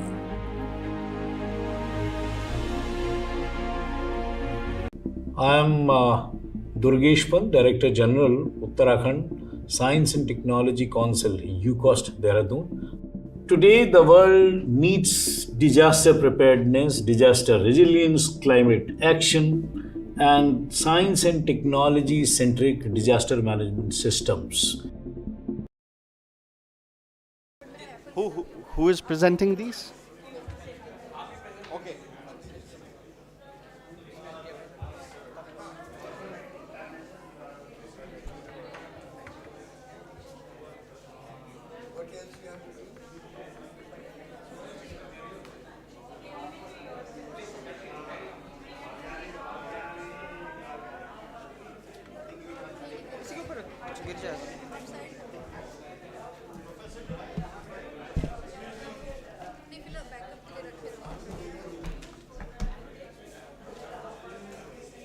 वीडियो में साउंड भी है ना, साउंड भी प्ले होगा, ठीक है।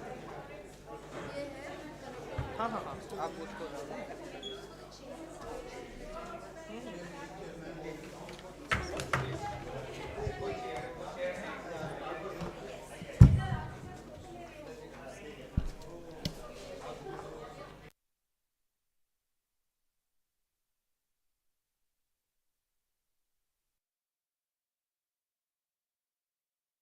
नमस्कार, मैं हूं पुष्कर सिंह धामी, मुख्य सेवक उत्तराखंड। आइए और 6th world Congress on disaster management में सम्मिलित हों और आपदा प्रबंधन में भागीदार बने।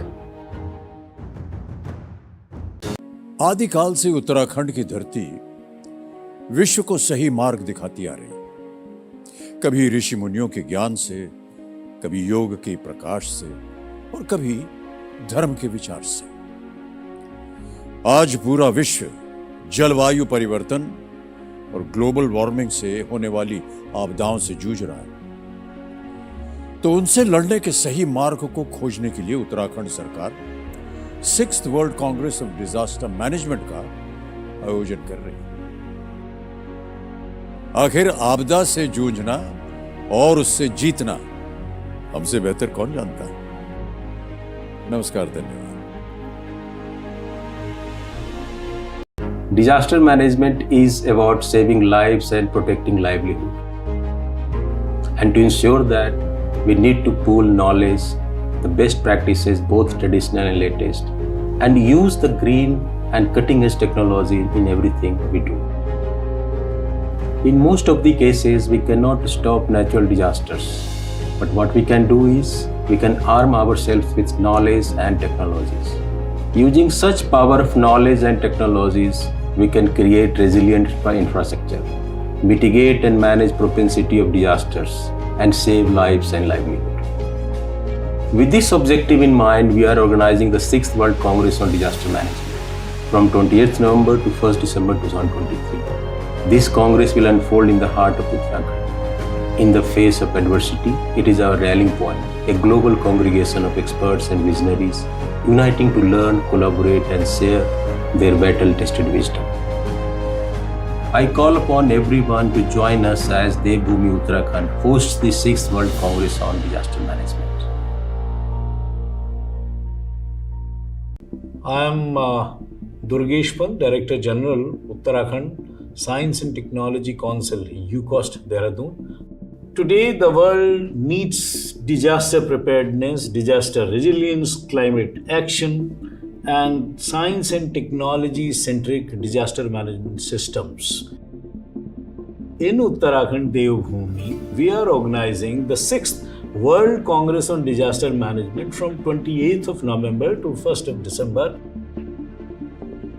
This 6th World Congress will have people from across the world, those who are practitioners, those who are researchers, those who are scientists, those who are stakeholders, those are working in different domains of disaster management. So they will all come over. This is going to be one single platform where everybody will deliberate, where everyone will come together and put forward a comprehensive viewpoint with regard to disaster management, its resilience and action plan too. Do come over. Thank you so much. Namaskar. आदिकाल से उत्तराखंड की धरती विश्व को सही मार्ग दिखाती आ रही। कभी ऋषि मुनियों के ज्ञान से, कभी योग के प्रकाश से और कभी धर्म के विचार से। आज पूरा विश्व जलवायु परिवर्तन और ग्लोबल वार्मिंग से होने वाली आपदाओं से जूझ रहा है। तो उनसे लड़ने के सही मार्ग को खोजने के लिए उत्तराखंड सरकार 6th world Congress of disaster management का आयोजन कर रही है। आखिर आपदा से जूझना और उससे जीतना हमसे बेहतर कौन जानता है। नमस्कार, धन्यवाद।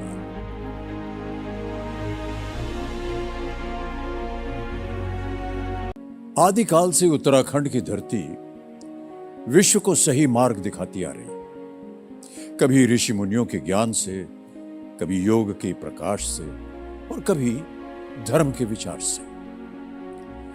आज पूरा विश्व जलवायु परिवर्तन और ग्लोबल वार्मिंग से होने वाली आपदाओं से जूझ रहा है। तो उनसे लड़ने के सही मार्ग को खोजने के लिए उत्तराखंड सरकार 6th world Congress of disaster management का आयोजन कर रही है। आखिर आपदा से जूझना और उससे जीतना हमसे बेहतर कौन जानता है। नमस्कार, धन्यवाद। I am Durgesh Pant, Director General, Uttarakhand Science and Technology Council, UCOST, Dehradun. Today, the world needs disaster preparedness, disaster resilience, climate action, and science and technology-centric disaster management systems.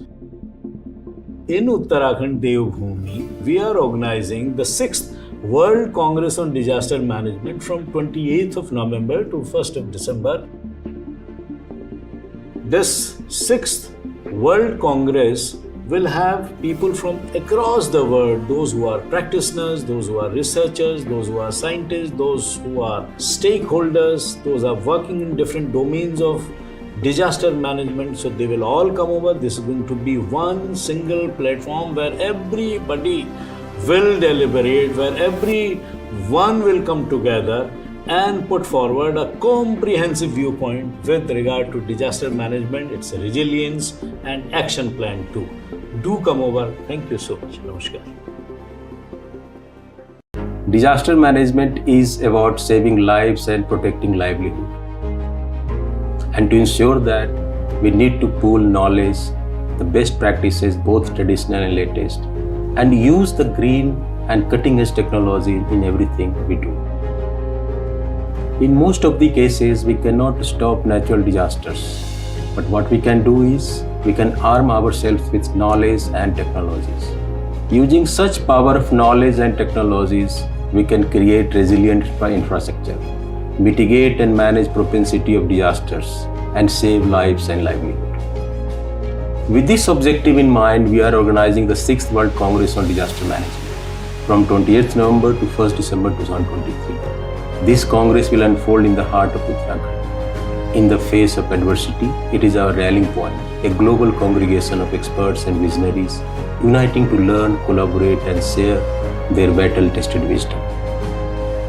I call upon everyone to join us as Devbhoomi Uttarakhand hosts the 6th World Congress on Disaster Management.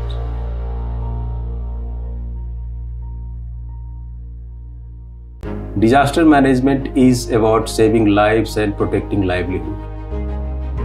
And to ensure that, we need to pool knowledge, the best practices, both traditional and latest, and use the green and cutting-edge technology in everything we do. In most of the cases, we cannot stop natural disasters, but what we can do is, we can arm ourselves with knowledge and technologies. Using such power of knowledge and technologies, we can create resilient infrastructure, mitigate and manage propensity of disasters, and save lives and livelihood. With this objective in mind, we are organizing the 6th World Congress on Disaster Management from 28th November to 1st December 2023. This Congress will unfold in the heart of Uttarakhand. In the face of adversity, it is our rallying point, a global congregation of experts and visionaries uniting to learn, collaborate and share their battle-tested wisdom. I call upon everyone to join us as Devbhoomi Uttarakhand hosts the 6th World Congress on Disaster Management. आदिकाल से उत्तराखंड की धरती विश्व को सही मार्ग दिखाती आ रही। कभी ऋषि मुनियों के ज्ञान से, कभी योग के प्रकाश से और कभी धर्म के विचार से। आज पूरा विश्व जलवायु परिवर्तन और ग्लोबल वार्मिंग से होने वाली आपदाओं से जूझ रहा है। तो उनसे लड़ने के सही मार्ग को खोजने के लिए उत्तराखंड सरकार 6th world Congress of disaster management का आयोजन कर रही है। आखिर आपदा से जूझना और उससे जीतना हमसे बेहतर कौन जानता है। नमस्कार, धन्यवाद। Disaster management is about saving lives and protecting livelihood. And to ensure that, we need to pool knowledge, the best practices, both traditional and latest, and use the green and cutting-edge technology in everything we do. In most of the cases, we cannot stop natural disasters, but what we can do is, we can arm ourselves with knowledge and technologies. Using such power of knowledge and technologies, we can create resilient infrastructure, mitigate and manage propensity of disasters, and save lives and livelihood. With this objective in mind, we are organizing the 6th World Congress on Disaster Management from 28th November to 1st December 2023. This Congress will unfold in the heart of Uttarakhand.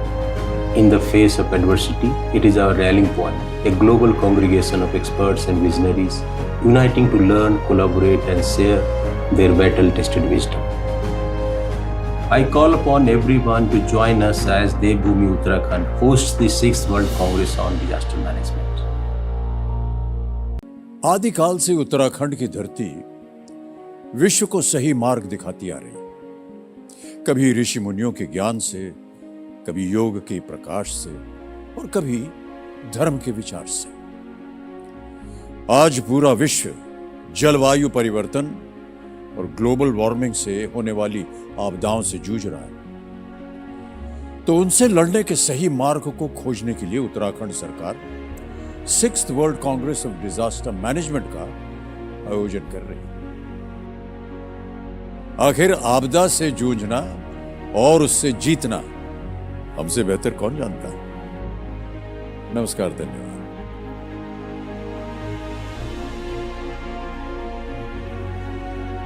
आदिकाल से उत्तराखंड की धरती विश्व को सही मार्ग दिखाती आ रही, कभी ऋषि मुनियों के ज्ञान से, कभी योग के प्रकाश से और कभी धर्म के विचार से। आज पूरा विश्व जलवायु परिवर्तन और ग्लोबल वार्मिंग से होने वाली आपदाओं से जूझ रहा है, तो उनसे लड़ने के सही मार्ग को खोजने के लिए उत्तराखंड सरकार 6th world Congress of disaster management का आयोजन कर रही है। आखिर आपदा से जूझना और उससे जीतना हमसे बेहतर कौन जानता है। नमस्कार, धन्यवाद।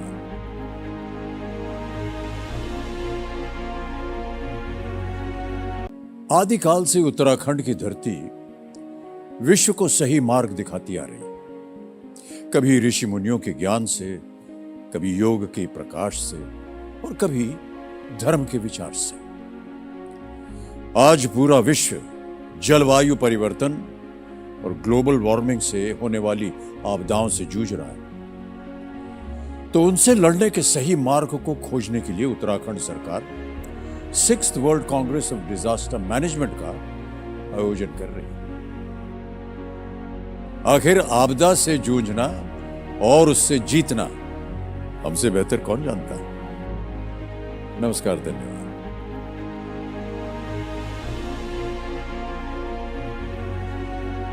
आदिकाल से उत्तराखंड की धरती विश्व को सही मार्ग दिखाती आ रही, कभी ऋषि मुनियों के ज्ञान से, कभी योग के प्रकाश से और कभी धर्म के विचार से।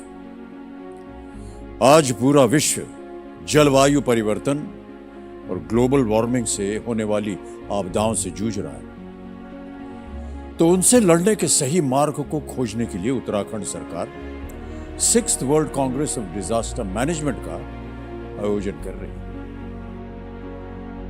आखिर आपदा से जूझना और उससे जीतना हमसे बेहतर कौन जानता है। नमस्कार, धन्यवाद।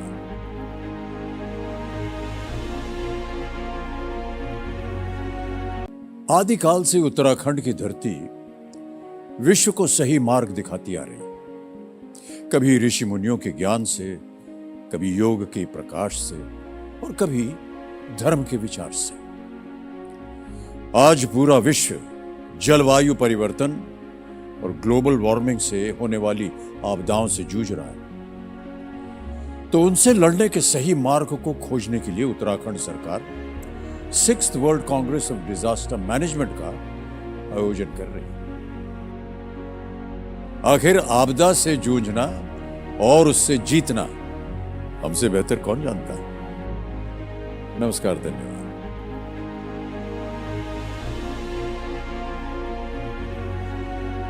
आदिकाल से उत्तराखंड की धरती विश्व को सही मार्ग दिखाती आ रही। कभी ऋषि मुनियों के ज्ञान से, कभी योग के प्रकाश से और कभी धर्म के विचार से। आज पूरा विश्व जलवायु परिवर्तन और ग्लोबल वार्मिंग से होने वाली आपदाओं से जूझ रहा है। तो उनसे लड़ने के सही मार्ग को खोजने के लिए उत्तराखंड सरकार 6th world Congress of disaster management का आयोजन कर रही है।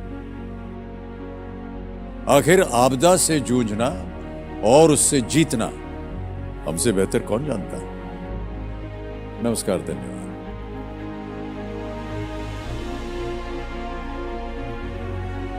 Disaster management is about saving lives and protecting livelihood. And to ensure that, we need to pool knowledge, the best practices, both traditional and latest, and use the green and cutting edge technology in everything we do. In most of the cases, we cannot stop natural disasters, but what we can do is we can arm ourselves with knowledge and technologies. Using such power of knowledge and technologies, we can create resilient infrastructure, mitigate and manage propensity of disasters, and save lives and livelihood. With this objective in mind, we are organizing the 6th World Congress on Disaster Management from 28th November to 1st December 2023. This Congress will unfold in the heart of Uttarakhand. In the face of adversity, it is our rallying point, a global congregation of experts and visionaries uniting to learn, collaborate, and share their battle-tested wisdom.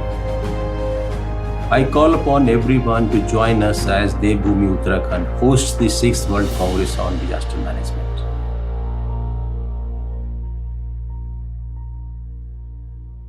Disaster management is about saving lives and protecting livelihood.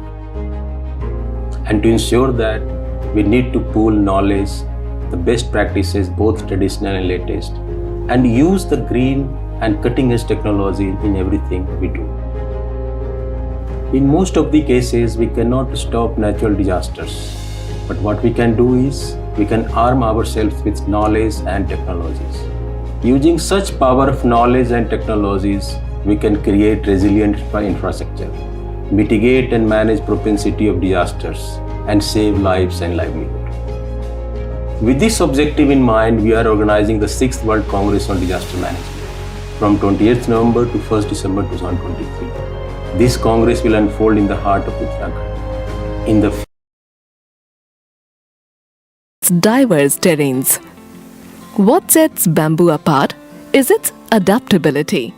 It thrives in various soil types and can withstand various temperatures and humidity levels. It also helps in battling extreme climate conditions with the capacity to endure droughts, floods, and extreme temperatures. Yet, bamboo's significance extends beyond its biology. Culturally, bamboo is more than just a plant. It's a symbol of strength and resilience, fostering strong social and cultural connections in communities around the globe. It plays a vital role in the lives of over 2 billion people worldwide, offering timber, crafting materials, fuel wood, and even acting as a natural shield against strong winds for traditional housing. The importance of bamboo isn't confined to tradition alone. It's a significant player in the global economy. Have you ever thought about how much the bamboo industry contributes to the global economy? $60 billion and drives over $3.4 billion for international trade. These industries are poised to further promote green growth strategies both nationally and globally, creating opportunities for sustainable economic development. However, while having a tremendously positive impact on the economy, Bamboo also proves to be an environmental champion as it is a key player in climate change adaptation and mitigation.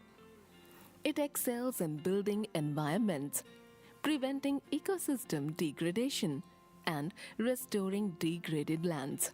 Bamboo's unique advantage lies in its ability to yield annually for 30 to 100 years without disturbing its extensive root system. Its rapid growth and adaptability to various soils and climates make it an exceptional candidate for carbon sequestration and combating climate change. Moreover, bamboo forests and plantations help communities adapt to climate change impacts while reducing pressure on forest resources. It's a promising species for environmental stability and livelihood security. In addition to keeping the air clean, it also acts as a reservoir, collecting and storing large amounts of water in its rhizomes and stems during the rainy season, then gradually returning it to the soil, rivers, and streams during droughts. This unique property makes bamboo a powerful ally in reducing soil desertification and makes it an effective guardian of soil. Its fibrous root system, extensive network of rhizomes, and permanent canopy provide multiple layers of defense against soil erosion. The surface layer of bamboo's root system can extend up to 100 kilometers per hectare. Remarkably, bamboo rhizomes can survive for more than a century, ensuring the plant's regeneration even if the stems are cut or destroyed by fire or storms.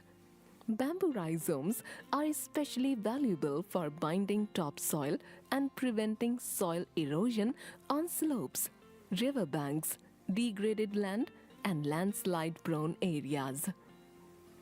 Its presence leads to an increase in soil organic carbon by infusing essential nutrients like calcium, magnesium, and zinc, and the regulation of soil pH, neutralizing acidity.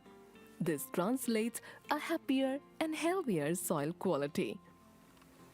The leaf litter and fine roots of bamboo add organic matter to the soil, enriching its fertility. With their ability to continually facilitate nutrient circulation, they excel in the restoration of areas with degraded soil due to industrial use or mining. Additionally, leaf litter helps conserve moisture by reducing evaporation and maintains a microclimate in the understory.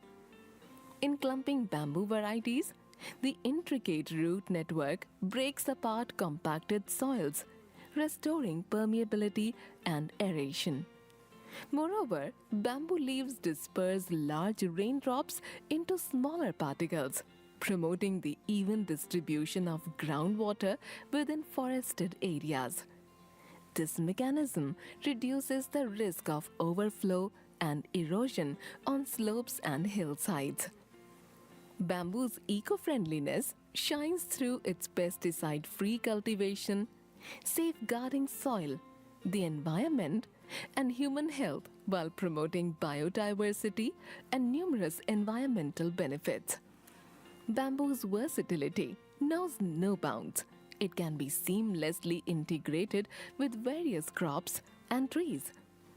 Experiences from countries like India demonstrate that bamboo-based agroforestry systems are commercially viable and often surpass the productivity of monoculture crops.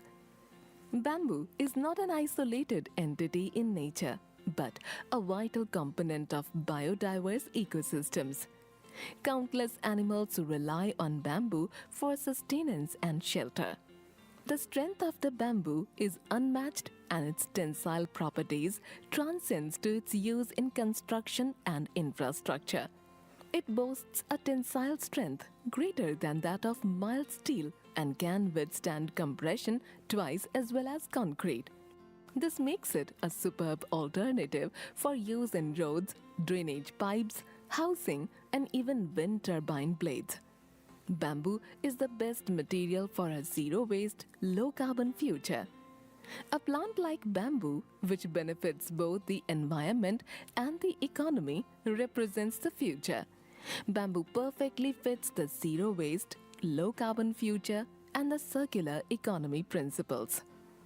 An ideal bamboo product has a long lifespan for resource renewal, replaces non-biodegradable materials, and is 100% bio-based, reusable, and can be biodegraded or be used for energy production when it reaches the end of its life cycle. Bamboo is a versatile choice in construction, known for its strength and flexibility in building houses, schools, roads, bridges, and even boats. It's also a popular option for elegant and eco-friendly furniture. In textiles, its soft fibers create luxurious rugs and fabrics. In our kitchens, bamboo shines as an eco-friendly alternative for utensils, tableware, and various utility items.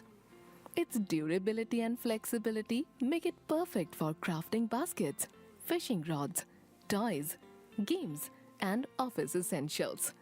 Moreover, bamboo's excellent fuel characteristics position it as a candidate for modern bioenergy production, contributing to renewable energy goals and land restoration.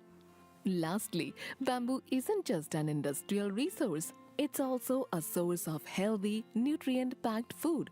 Bamboo shoots, rich in cellulose, promote appetite, aid digestion, and offer numerous health benefits, including support for low-carbohydrate diets and a wealth of essential vitamins and minerals. These qualities, coupled with its eco-friendliness, make bamboo an invaluable asset across industries and a sustainable choice for a greener future. With its myriad uses and benefits, bamboo stands as a testament to nature's ingenuity, a symbol of resilience and sustainability that continues to shape our world in positive ways.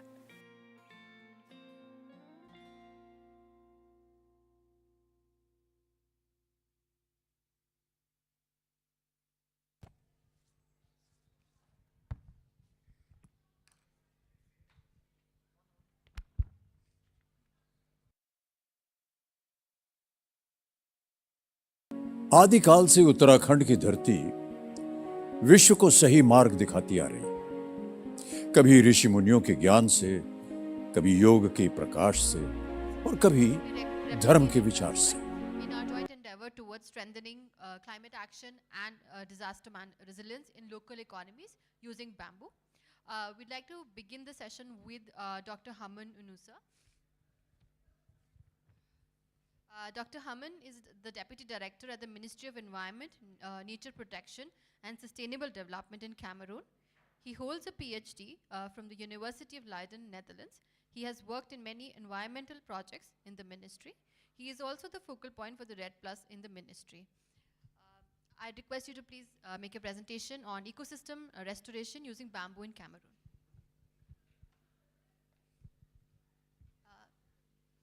Request all the panelists, due to the paucity of time, to restrict their presentations to about 10 minutes, and then we can have a Q&A at the end of the session.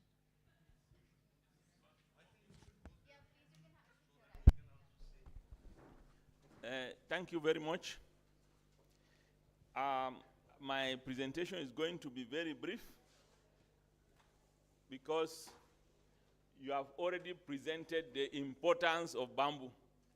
So I will just explain how we use bamboo in our project to restore some degraded ecosystems. So the topic I'm presenting is bamboo for climate resilience and disaster management. I skipped this. The zone of intervention of our project is downstream. Do we have a pointer? This one? You know, sometimes you have like a pointer. This one. This one. Sorry. This is next one. This is point. Right. This one. This one. Huh? Yeah, this. No, it's not working. No, it's okay. It's okay. It's okay. But why? But this is Okay. It's at the Sudano-Sahelian part of Cameroon. The north of Cameroon, you find there is a dam we call the Lagdo Dam. And downstream, we have the River Benue. So it's around the banks of the River Benue that we have our interventions with the use of bamboo to restore this landscape. Here, I will not emphasize on the rule of bamboo because they have presented everything. INBA has presented everything. So this is a project, we call it the Africa Restoration Initiative. And we have the Ministry of Environment, the Ministry of Forestry, IUCN and INBA as partners of the project. So the main objective of the project, first of all, is to solve the problem of flooding, overflooding of the downstream from the Lagdo Dam, which affects, there's a big town, we call it Garwa. It's a town with settlements around that area. Flooding usually destroy croplands and affect the inhabitants. So our intention was to reduce the intensity of flooding around the floodplain and then to prevent landslide, and particularly to solve the problem of erosion of the river banks. So you have erosion of the river banks and silting of the river, which encourages these floods. The government had tried to use mechanical approaches, to use concrete with stones like embankments and, build walls along the river banks to prevent the collapse of the banks, because some of the roads that were passing around that area collapsed. The bridge was affected. So the government used mechanical approach to solve the problem, but it was difficult and expensive. Now, we also tried, you see this is a problem here, downsapping of the banks, trees around the banks falling. There are some areas where you find bridges affected, roads affected. So we thought of planting. We started with the, am I going ahead? Okay. We started with the neem tree. You find the neem tree. So we did a lot of afforestation of the floodplain with the neem tree.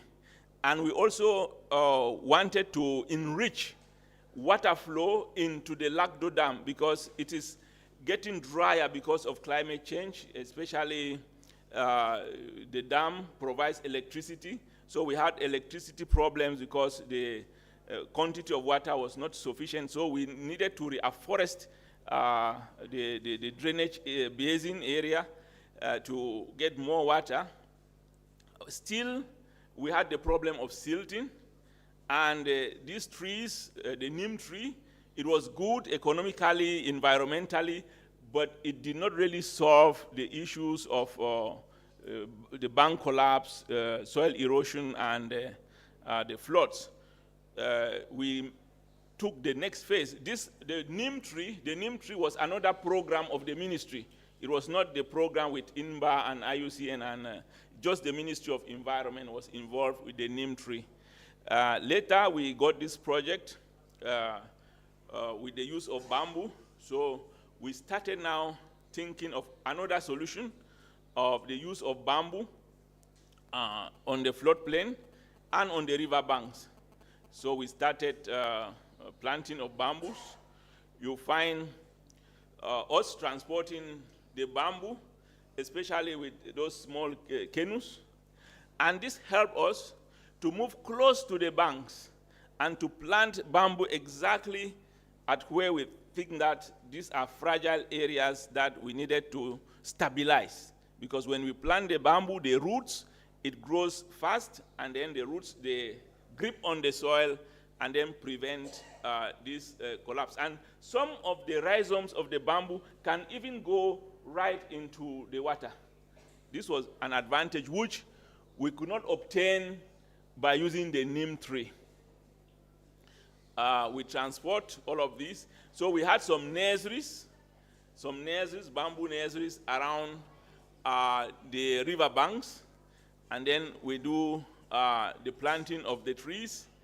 And the villagers in the area, the farmers in the area, they also became interested in bamboo.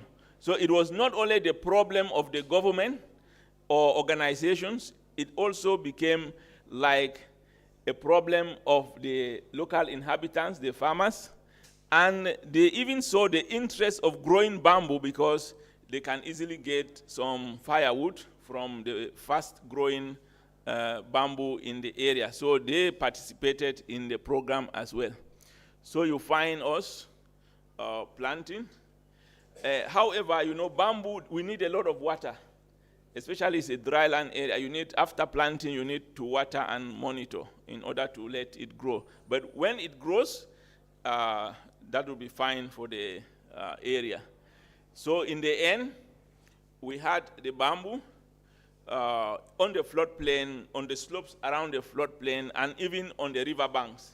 So we can, you know, say that we obtain some results, okay, on the use of bamboo to restore around the river banks and to prevent erosion, and especially the collapse of the river banks that affected some infrastructure around the area. So my presentation is very brief, just to show you what we did in the Restoration Initiative program. So I don't really need to emphasize on the importance of bamboo because you have explained everything in the video. Yeah. So I think I will just end here. All of these things, they have been explained in the video, so I don't need to read all those things. I will respond to any question, if any, and that will be fine. Thank you very much for your attention. Yeah.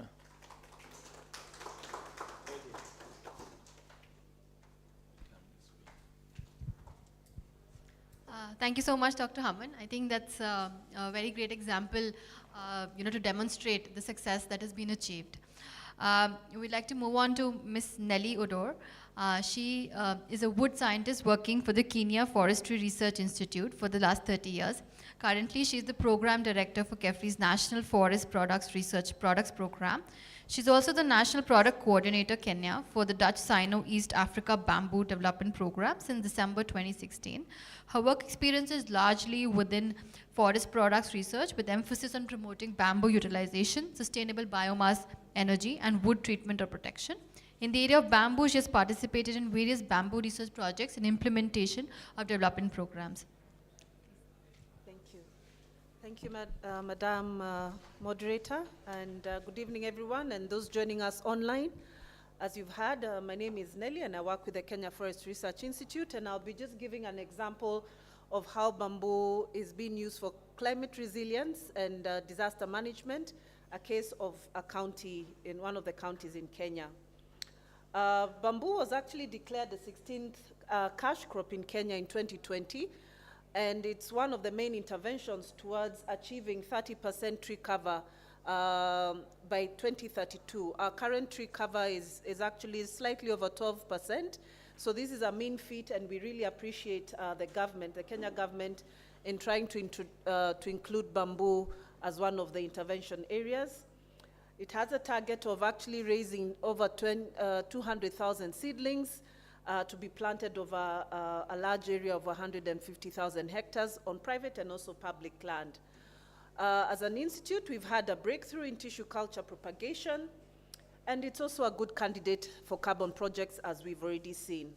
So if I just go directly to the area that I'll be talking about, As you've heard, I've been coordinating a project that's been sponsored by the Dutch and the Chinese governments and been implemented in 3 countries, in Ethiopia, Kenya, and Uganda. So one of our areas that we are doing this is one of the counties in Kenya, which is Busia County, and it's one of the 47 counties of Kenya, and it's located to the far west of Kenya. It's sharing a border with Uganda, and we have one of the rivers that usually causes a lot of flooding along that county towards the end, and also River Sio flowing also into Lake Victoria. Some of the main livelihoods in this county is agriculture and livestock keeping. There's a lot of sand mining, and that's what also creates quite a bit of the landslides and also a lot of soil erosion. There's also charcoal production and also harvesting construction materials. So that's also causing quite a bit of disturbance on the environment. So however, some of these activities are causing degradation and thus need for remediation or at least some action. So bamboo in ecological remediation in Busia County is that we have seen restoration of gullies after sand harvesting, and especially in one of the northern parts of that county, a case of Odioi and Sipata in Teso South. And the picture on the far left was taken about 3-4 years ago, and that's what was happening. You know, they do a lot of sand harvesting. And since now trying to plant that bamboo to reduce the gully formation, we also had the country and the national government also trying to stop this sand harvesting because people were losing a lot of their farmland falling into the river at the bottom. And this is just one of the sites. So after 3 years, this is what has happened. So bamboo has grown and it has caught on, and this is something that is also exciting the county government in trying to push this to further other areas. The protection of Sio-Siteko wetland, which straddles the Kenya and Uganda border. It's located the northeast of Lake Victoria. Lake Victoria is one of the largest freshwater lakes globally, and it covers about 415 kilometers, that whole wetland. And it supports livelihoods of approximately about 4 million people across the 2 countries.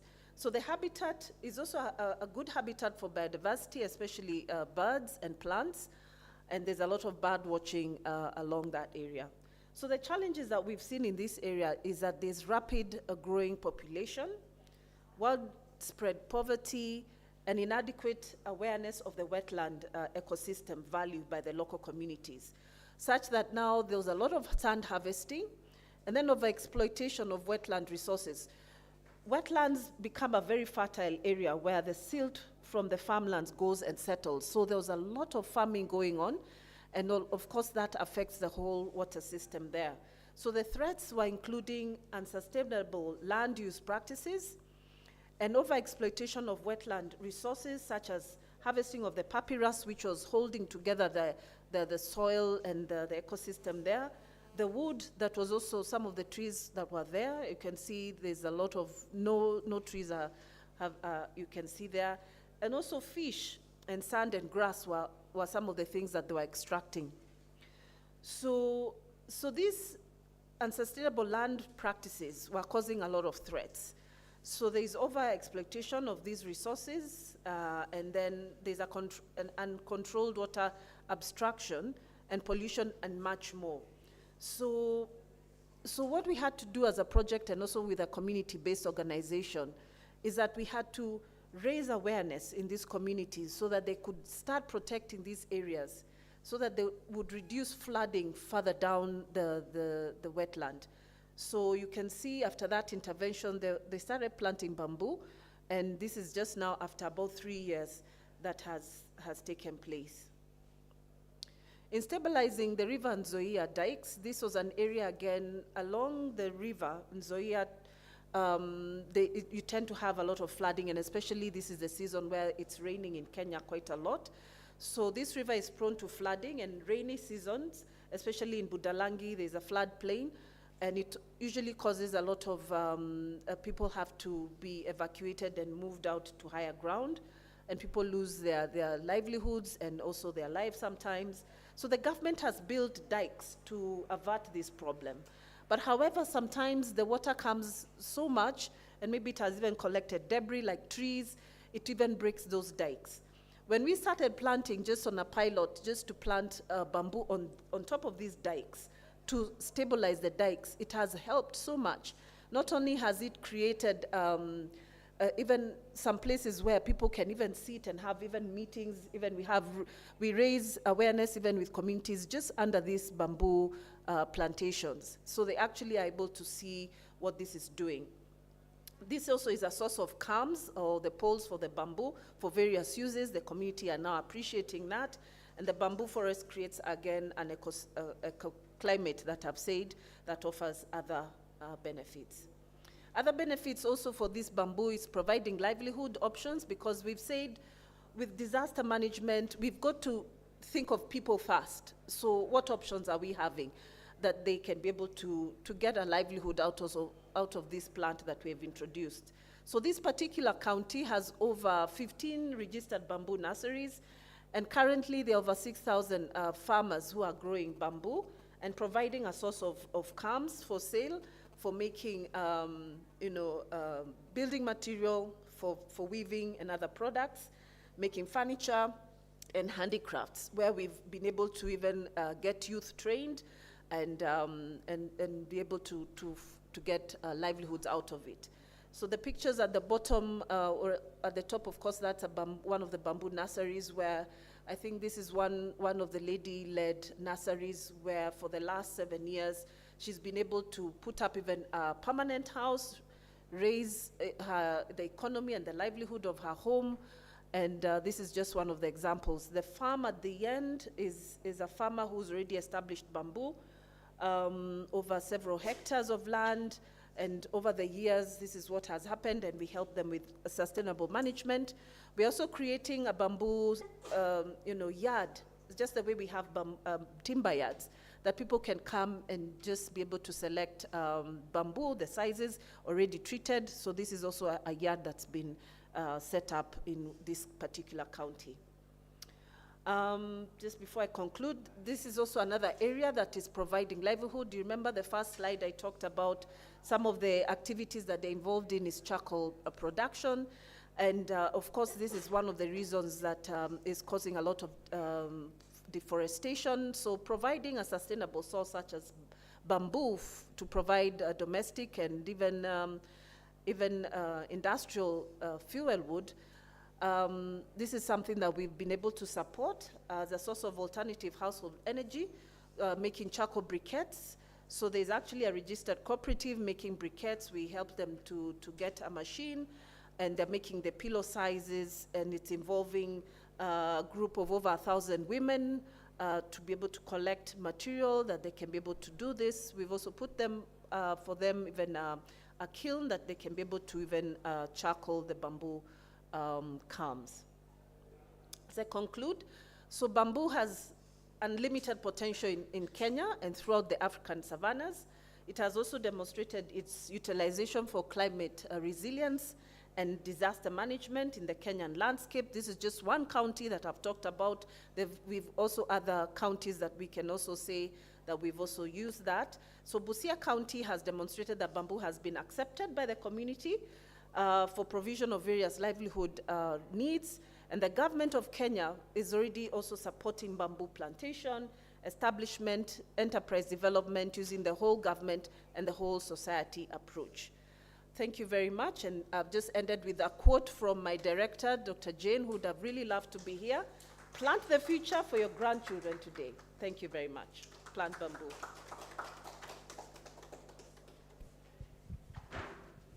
Thank you so much. I think it's very, hopeful to see the pictures that you've shown and the multifaceted impact that bamboo can create, not just in terms of land restoration, but also in terms of livelihood opportunities and a long-lasting impact on the economies. Thank you. Moving on to Dr. Teshom Tamarat. He is the head for Bamboo Development and Technology Desk, Ethiopian Forestry Development. He is a PhD in Forest Ecology, an MSc in Project Management, with 23 years of experience in forestry, agriculture, climate change, and environmental management. He has contributed to many peer-reviewed articles for international journals. Dr. Teshom is also the national focal point for UNCCD and INBAR.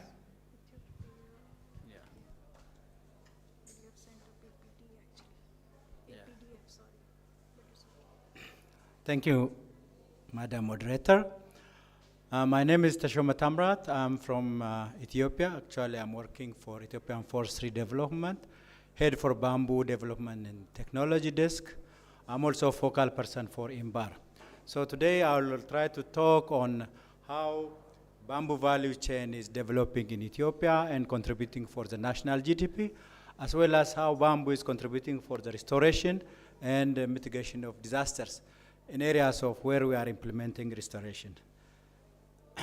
So these are the contents that I will start by talking about the background, about the resource base, product lines that we have, the policy and strategy, the enterprises, how they are practicing for climate change, and then I will come up to the conclusion. So let me start with the notion, the idea that we have in Ethiopia. The bamboo resource utilization is really underdeveloped and at infant stage, as all African did. So bamboo sector in Ethiopia involves low value chain. We are still contributing less for the export and import market. When we see the global bamboo trade, it's valued about 90 million USD now, current estimate shows, but our contribution to bamboo to the global market share is lower than 1%, as it is indicated. We export only 0.2% and import more 0.4%. We are using bamboo for cultural utility, furniture, fuel wood, and feed and fodder. That is really at infant stage. And there are few industries, limited number of industries at large scale, who are still producing briquettes, flooring, bamboo stick-based products. Let's see the bamboo resource. We have both the natural and the plantation type. We have the largest bamboo resource in Africa. It's obvious nearly 60% of the African bamboo resources is found in Ethiopia. In 2018, in collaboration with INBAR, we estimated the bamboo resource, which is estimated to be 1.47 million hectares. Out of this, most of the bamboo are really held by smallholder farmers. We also have a communal forest, state forest, and association forest. Around the world, we have 1,600 species, but in Ethiopia, we have 2 native species. These are the highland and the lowland bamboo species. And for the last 30 years, we try to introduce some exotic species and make adaptability real. And 5 species have become very prominent and vigorous so that we can include it in our plantation program. The product lines, as you can see, we have a small, medium, large-scale industries. Along the value chain, we have the resource producers, processing enterprise, traders, middlemen, and consumers. So the existing bamboo product lines, as you can see in the picture, this is a large-scale industry, adult large-scale industry found near Addis Ababa. We produce bamboo crafts, basketry, furniture. We also use for construction, especially for scaffolding. We have also industrial products in some of the large-scale industries, the panel, stick-based products, bioenergy also highly produced, like charcoal. We have also using fast feed, food, and in the area of Benishangul, they are using the shoot for food. Still, when we look to the product lines, bamboo panels, we are producing flooring and ceiling tiles and boards in some of the large-scale industry. In adult industry, we are producing bamboo sticks, curtain, table mats, incense, and toothpicks. For the energy product, we have the value chain for the charcoal, briquette, and pellets. But for the new investors who are coming to invest in bamboo, we have a potential for pulp and paper. Almost 68% of the Benishangul Gumuz lowland bamboo is potential for pulp and paper. We also have the laminated bamboo lumber, oriented stand board, medium density fiber boards are being now expanding along all the nations, all the regions. So paper-based products substitute plastics in the future. In order to guide the sector, we developed a bamboo strategy. In collaboration with IMBAR, in 2018, we developed this strategy, which is leading the sector in most planned and in a good way. So it was really endorsed in 2099, now still underway. It's going to lead the sector up to 2030. So we are anticipating to generate, or the bamboo resource to extend to 16.6 million hectare, expand the large-scale industries on paper, pulp production, replacing substitution, plastic substitution. We're still planning to produce 2 million metric cube of bamboo panels and borders. We're also expecting to produce 1 to 2 million tons of energy products and byproducts. Under the existing situation, we are really managed to sustainably manage the natural forest that we have bamboo in most of the resources that we have. So almost more than 200,000 hectares have been under the participatory forest management. So we are still expecting to create 1 million green jobs through the strategy implementation. SMEs and large-scale industries, Ethiopia, 95% of the Ethiopian industry are small and medium scales who are engaged in bamboo industry actually. So, in Ethiopian context, 80% of the energy consumption rely on biomass energy still. In that case, we are going to use bamboo as energy source in different forms, in pellets, briquettes, for the use of the community. So in general, when we see around the nation, we have 23 enterprises registered as small and medium scale in bamboo industries, but we have still 3 big industries. The first one is the Yamamoto PLC is in the northern Amara region. The other industry is found around Addis Ababa, and Abraham PLC is found in Amara region. These are the prominent figures that are considered to be large-scale industry in bamboo. So we are still trying to pull all investors who will be engaged in large-scale industry. We also use bamboo for adaptation of climate change. It has been indicated that bamboo is one of 10 priority commodities prioritized in the coming 10 years. This is found in Ministry of Agriculture. Boldly said that we are going to make bamboo the 10 priority commodities in Ethiopia. Bamboo still stored about 35.5 million metric tons of carbon, so that it's more friendly, it's conserving large amount of carbon, so that it has sequestrated, and it's important for climate mitigation. Carbon sequestration, crucial for development of green industries and livelihood promotion and enhanced value chain. So, having considered that government have given a due consideration, we have incorporated bamboo in the green legacy strategy. We have already planted about 230,000 hectares in the last 5 years, so that you can see how government has given a due consideration for this development. Ethiopia has committed to restore 22 million hectares by 2030. So the bamboo now is planted for ecosystem function as soil erosion control, maintain quality and quantity, and used for disaster management. It's also used for purification of hazardous chemicals, especially when we plant around the cities of Addis Ababa. We control it for landslide, overall improvement of watershed. On my last slide, I will try to conclude that bamboo sustainable development is now mainstream to the Green Legacy Initiative, and it has a very good political will, so that a government has given a due concern for development as well as utilization. There should be a diversified projects and programs designed to ensure sustainable bamboo development. We need to pull in so many projects across the nation. We need to expand the local and regional market export. We need to give loans for investment to strengthen the small, medium, and large-scale industries. In general, cooperation among key stakeholders is very important to realize the bamboo strategy action plan in the future. So this is all that I have for you. Thank you very much for listening.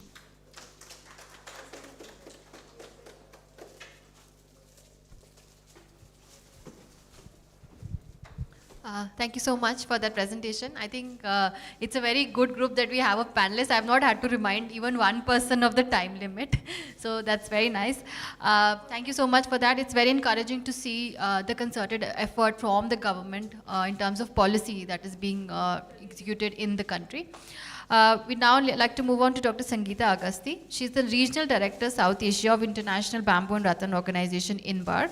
Sangeeta is a doctorate in interdisciplinary areas of environmental science, economics, and business sustainability.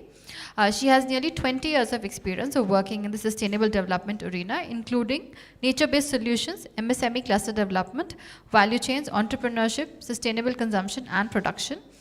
She has led over 60 development initiatives in more than 20 countries in Asia, Africa, and Europe. Sangeeta has been actively involved in policy development at national and international levels and has worked on several multilateral and bilateral organizations. Thank you. Oh, I think, yeah, I have a really short height. Yeah. So the laptop is hiding. Yeah. So I'll make a very brief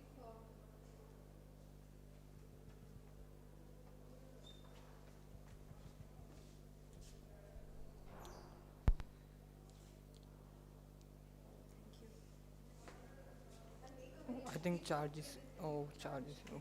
Okay, मैं लेके आता हूँ. आप Yeah, I think this is okay. So I'll make a very brief presentation about like one of our case studies in India that we have implemented, INBAR. Before that, I'll just talk about like what is INBAR and what kind of work we do. So INBAR is basically a kind of intergovernment organization.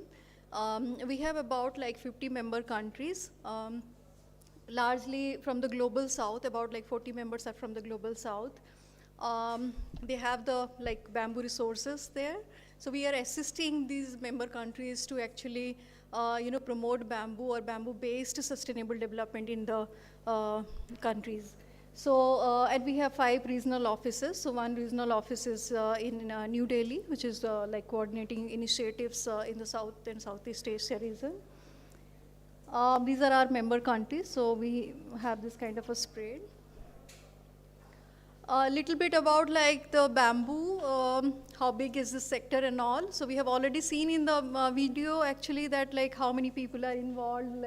So such a like huge mass which is directly involved in this bamboo-based livelihood, basically about 2 billion people.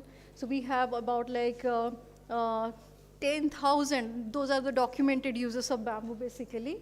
And there are about 1,642 species, documented species I would say of bamboo, 30 million hectare of bamboo coverage we have in the world, and about 60 billion of international production and consumption is happening, out of which like about 3.4 million of international trade is happening. And you can see in the picture that different types of bamboos are there. Like, and we have already seen the economic and also ecological benefit of bamboo.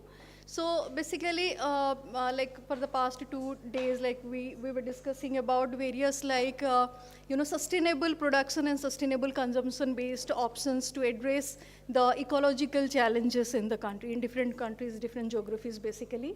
And bamboo is such a beautiful like material which actually addresses both the aspects, ecological sustainability or the balance, and also economic opportunities for different economies. And also it generates a lot of social, benefits, because there are a large section of people who are directly dependent on this kind of a resource for their livelihood. Say for example, India, we have about like 10 million people who are directly for their full-time kind of livelihood, and also indirectly or partially, they have this kind of a livelihood in many sections, many sectors, many states basically. So this is a huge like population which is directly dependent on this kind of a resource.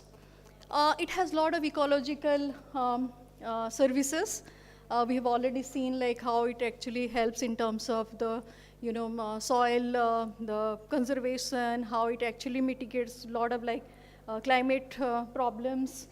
So here in India, if you look at like these are globally different types of product options. Like there are industries, there are people who are manufacturing different type of products. So you can see that from very basic craft or artifact kind of product to a very advanced kind of, range. We have that kind of thing, like scrimber or laminated composite based products. At the left hand corner you can see that, like the floor tiles, the furniture, wall panel, all these kind of products. There are high-end products are being manufactured using bamboo. There are like this car interior is also like manufactured out of bamboo. Different type of like applications are there. We have energy options that we have seen in the previous presentation. The gaseous form, the liquid form, and also the solid form. So we have like all the energy options, fiber, fabric. So a lot of opportunities are there. So it's not only giving ecology or ecosystem related services, but it also generating a lot of economic opportunities for the people. So we have done a lot of like experimentations in different areas. So this is a recent experimentation actually with FAO's technology, because like in a country we have seen, like particularly in many states of India, highly flood prone areas are there, and people are losing life every day based on like the river way accidents are happening, or flooded area, relief is not being able to reach to the people and all. So, and we don't have like very huge, robust kind of systems of like creating or manufacturing advanced kind of like this kind of boats and all. So we have tried to actually create like bamboo composite based, basically lightweight kind of boats for addressing those kind of like challenges. And we are supporting the entrepreneurs who have those kind of technical, ideas. Basically, we are providing them the required, like the material-based ideas, that how they can actually replace the, unsustainable or less sustainable material and use more of this kind of a highly renewable or a green kind of material. So now I'll come to the case that I was talking about. So we have already heard like very interesting cases from Cameroon and Kenya. This is a small experimentation in India.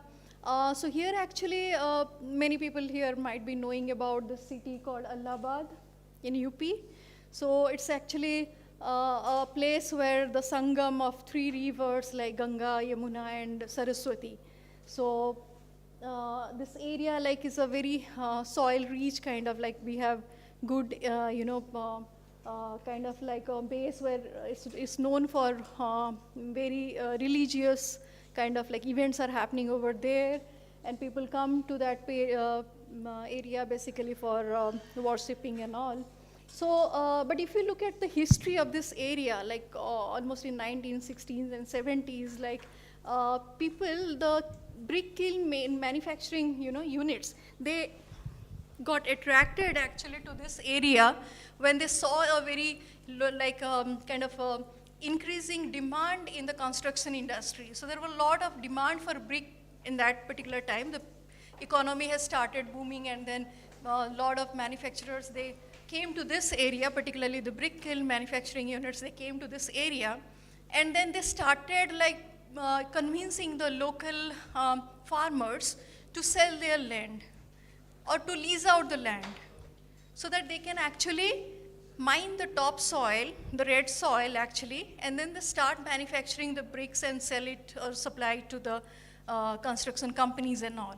So the people, to get easy and quick money, the price that they were offering was like 20 times the price of the land at that point of time.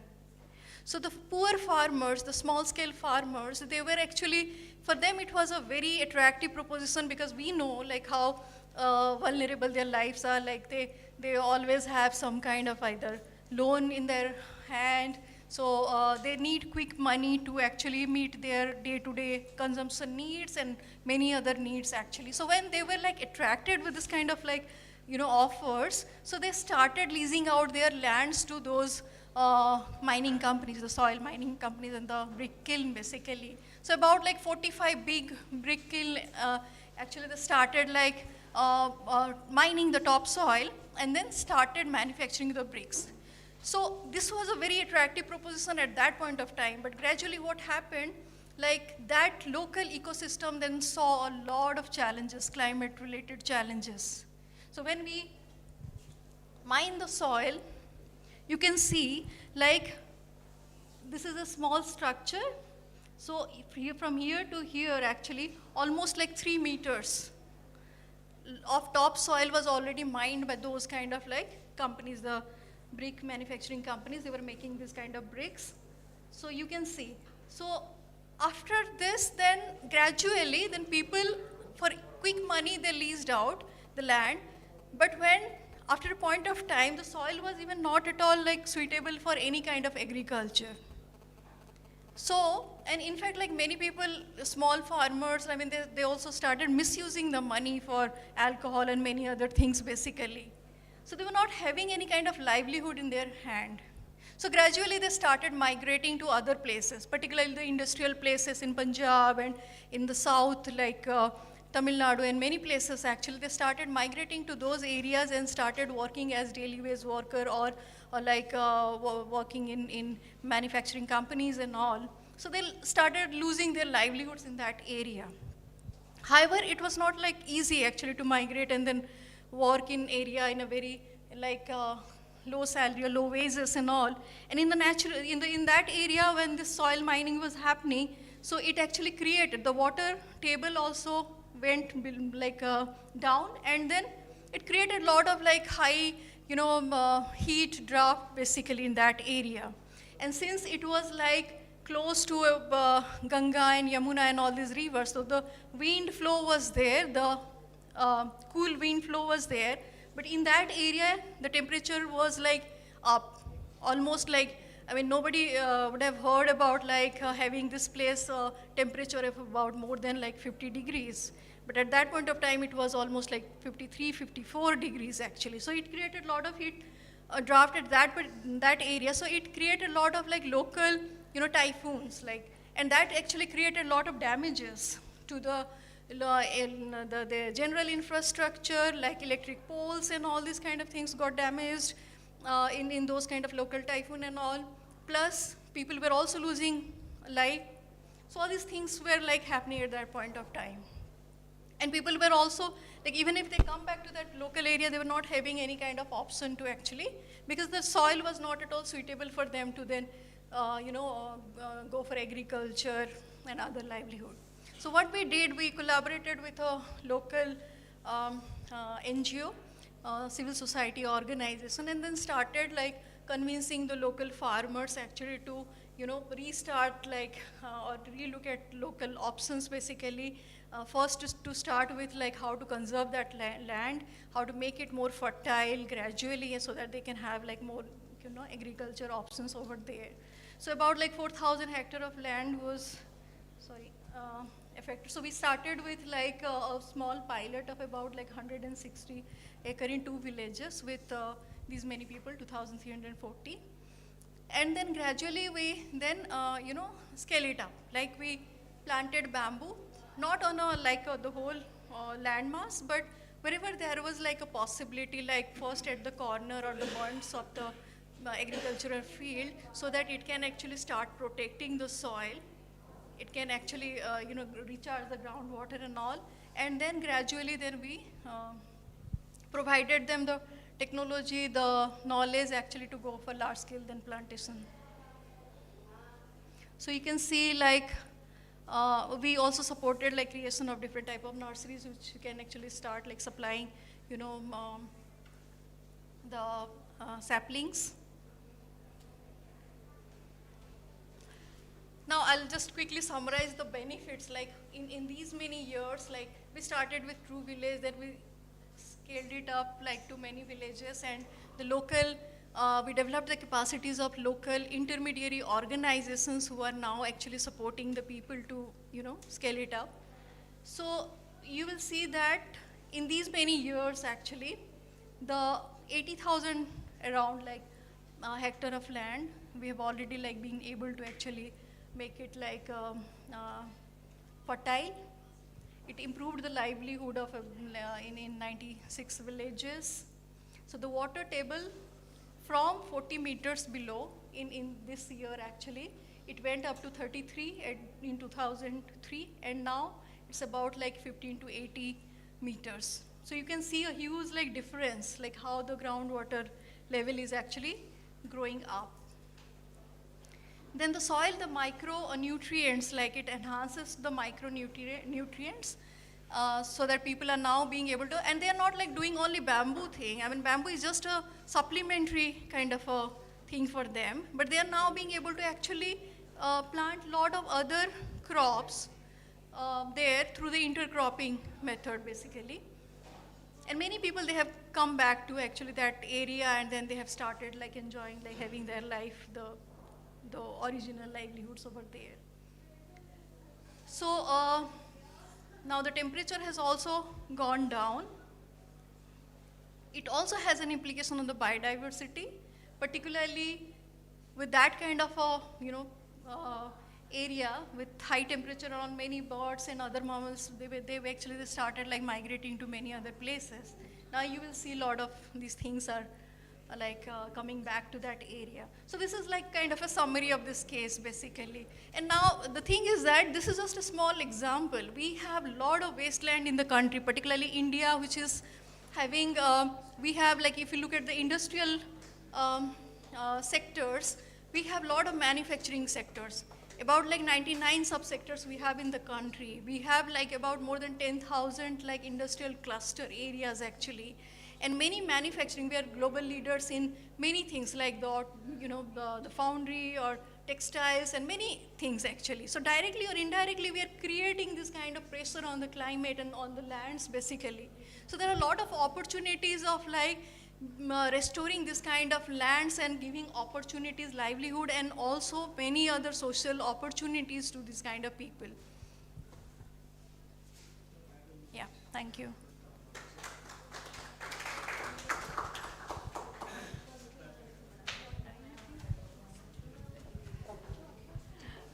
Thank you, Sangeeta.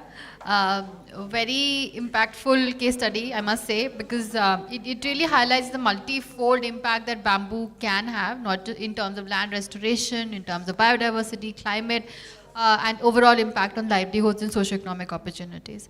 I'd like to invite now Esteban Torres. He is an architect and master in local community development management. He was advisor to the Ministry of Urban Development and Housing of Ecuador for the last 2.5 years, where he coordinated the formulation process of the national urban policy. He was also a part of the team responsible for designing new housing projects. Excuse me.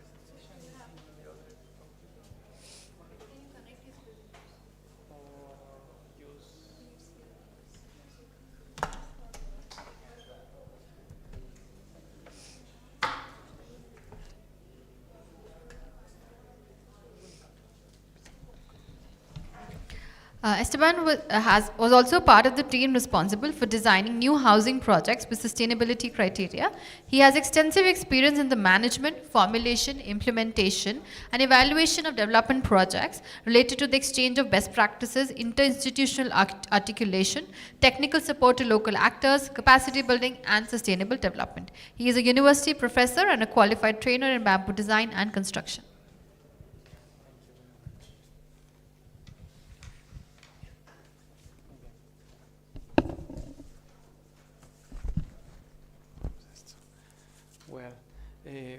Good afternoon, with all.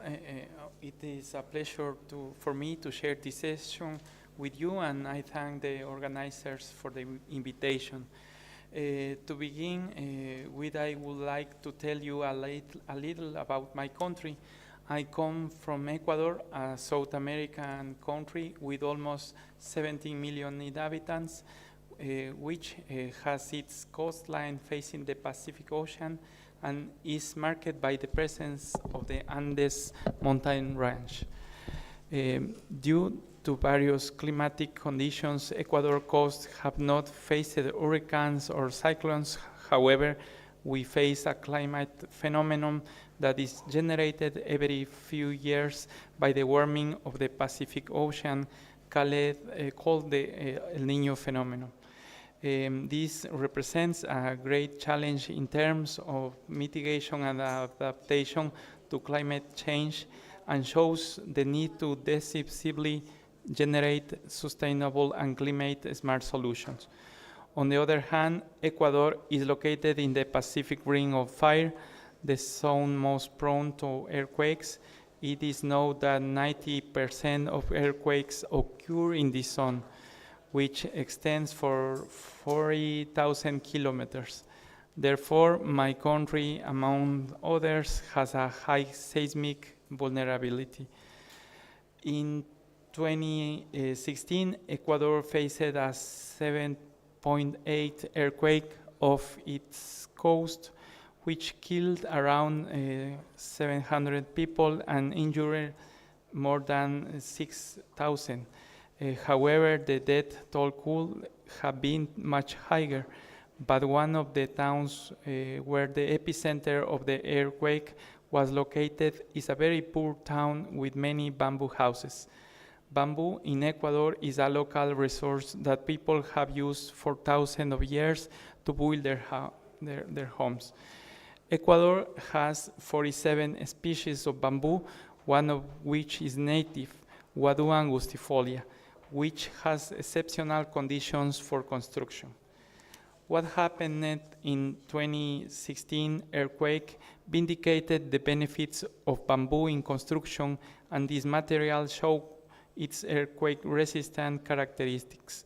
The characteristics of the material and its behavior in the face of earthquakes quickly promoted and this even prompted the approval of a chapter of the Ecuadorian Construction Standard on Construction with Guadua. The norm was approved in 2017, and its approval was another important boost for bamboo construction. In this context, several initiatives, both public and private, promote the use of bamboo, and within a diagnosis I carried out in 2020, it became evident that a high percentage of the housing and community infrastructure proposals developed had bamboo as a construction material. In this scenario, compliance with building regulation was also widely disseminated due to the effects of the earthquake. However, the proliferation of bamboo in construction did not necessarily comply with technical regulations. Ignorance of the use of the material in design and construction was evident in some cases. In addition, it is important to differentiate between the use of bamboo in temporary structures that not to require high durability and permanent structures that must meet all the quality standards for raw material, design, and construction. Faced with these problems, civil society organizations and independent professionals organized around the bamboo sector within the bamboo sector roundtable responded by generating proposals for community infrastructure that complied with technical standards. In addition, with the support of INVAR and the initiative of civil society, training processes in bamboo construction and design were generated with the aim of promoting the proper use of bamboo in construction. Given that its misuse was deteriorating the prestige of the material. In order to guarantee a sustainable management of the resource, INVAR has also developed training processes with producers to guarantee quality raw material and with the objective that the demand for the resource does not end up generating an unsustainable use of it. Also, technical contents were developed with a wide participation of experts regarding the maintenance of bamboo buildings, contributing in a convincing way to the strengthening of the bamboo sector in Ecuador. All these efforts have positioned bamboo in the construction sector in Ecuador, and its potential in environmental terms continues to strengthen this image. The use of bamboo for sustainable construction has a high potential in environmental and economic terms. Bamboo is an alternative to climate change and risk management in Ecuador. In this context, as part of the implementation of the public housing policy, it is planned to implement housing solutions that incorporate sustainability parameters. So the use of bamboo as a building material is an alternative to replace the use of wood, and due to its characteristics of management and use and its low carbon footprint compared to other materials, it can contribute to reduction of CO2 emissions. The Ministry of Urban Development and Housing incorporated among its proposals a housing design that uses bamboo as a construction material. The house complies with the Ecuadorian building regulation. It is a bioclimatic, safe, durable, and comfortable house of 56 square meters of construction that has all the necessary facilities and finishes. To date, 20 houses of this type have been built. The use of guadua and other sustainable materials in the construction allows, on the one hand, to generate income for the producers, and on the other hand, to generate employment for the local labor force, stimulating the local economies of the territories where these constructions are carried out. In addition, another typology was developed that has a bamboo roof, the design of which offers thermal comfort, incorporates less energy than iron, and has mobilized local economies linked to the bamboo production chain. To date, more than 1,300 houses have been built with this typology.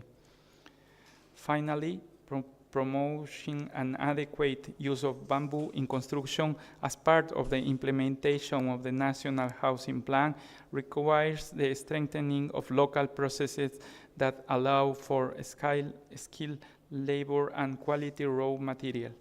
In this regard, the INVAR has been developing a capacity building program that has generated important results, which constitutes the support for the construction of social housing with bamboo promoted by Ministry of Ecuador as part of its public policy.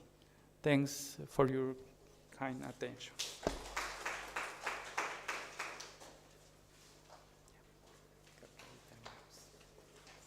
Thank you so much. Thank you for highlighting the. Thank you for highlighting the wide applications of bamboo in the construction sector and the innovative designs that you showcased here. Now I'd like to invite Dr. Rajesh Kaushal. He is the principal scientist at ICAR, Indian Institute of Soil and Water Conservation, Dehradun. His areas of interest and specialization are conservation forestry, agroforestry, resource conservation, aspect of short rotation tree species, and bamboo. Dr. Kaushal has undertaken several research projects on the use of bamboo for various ecosystem services.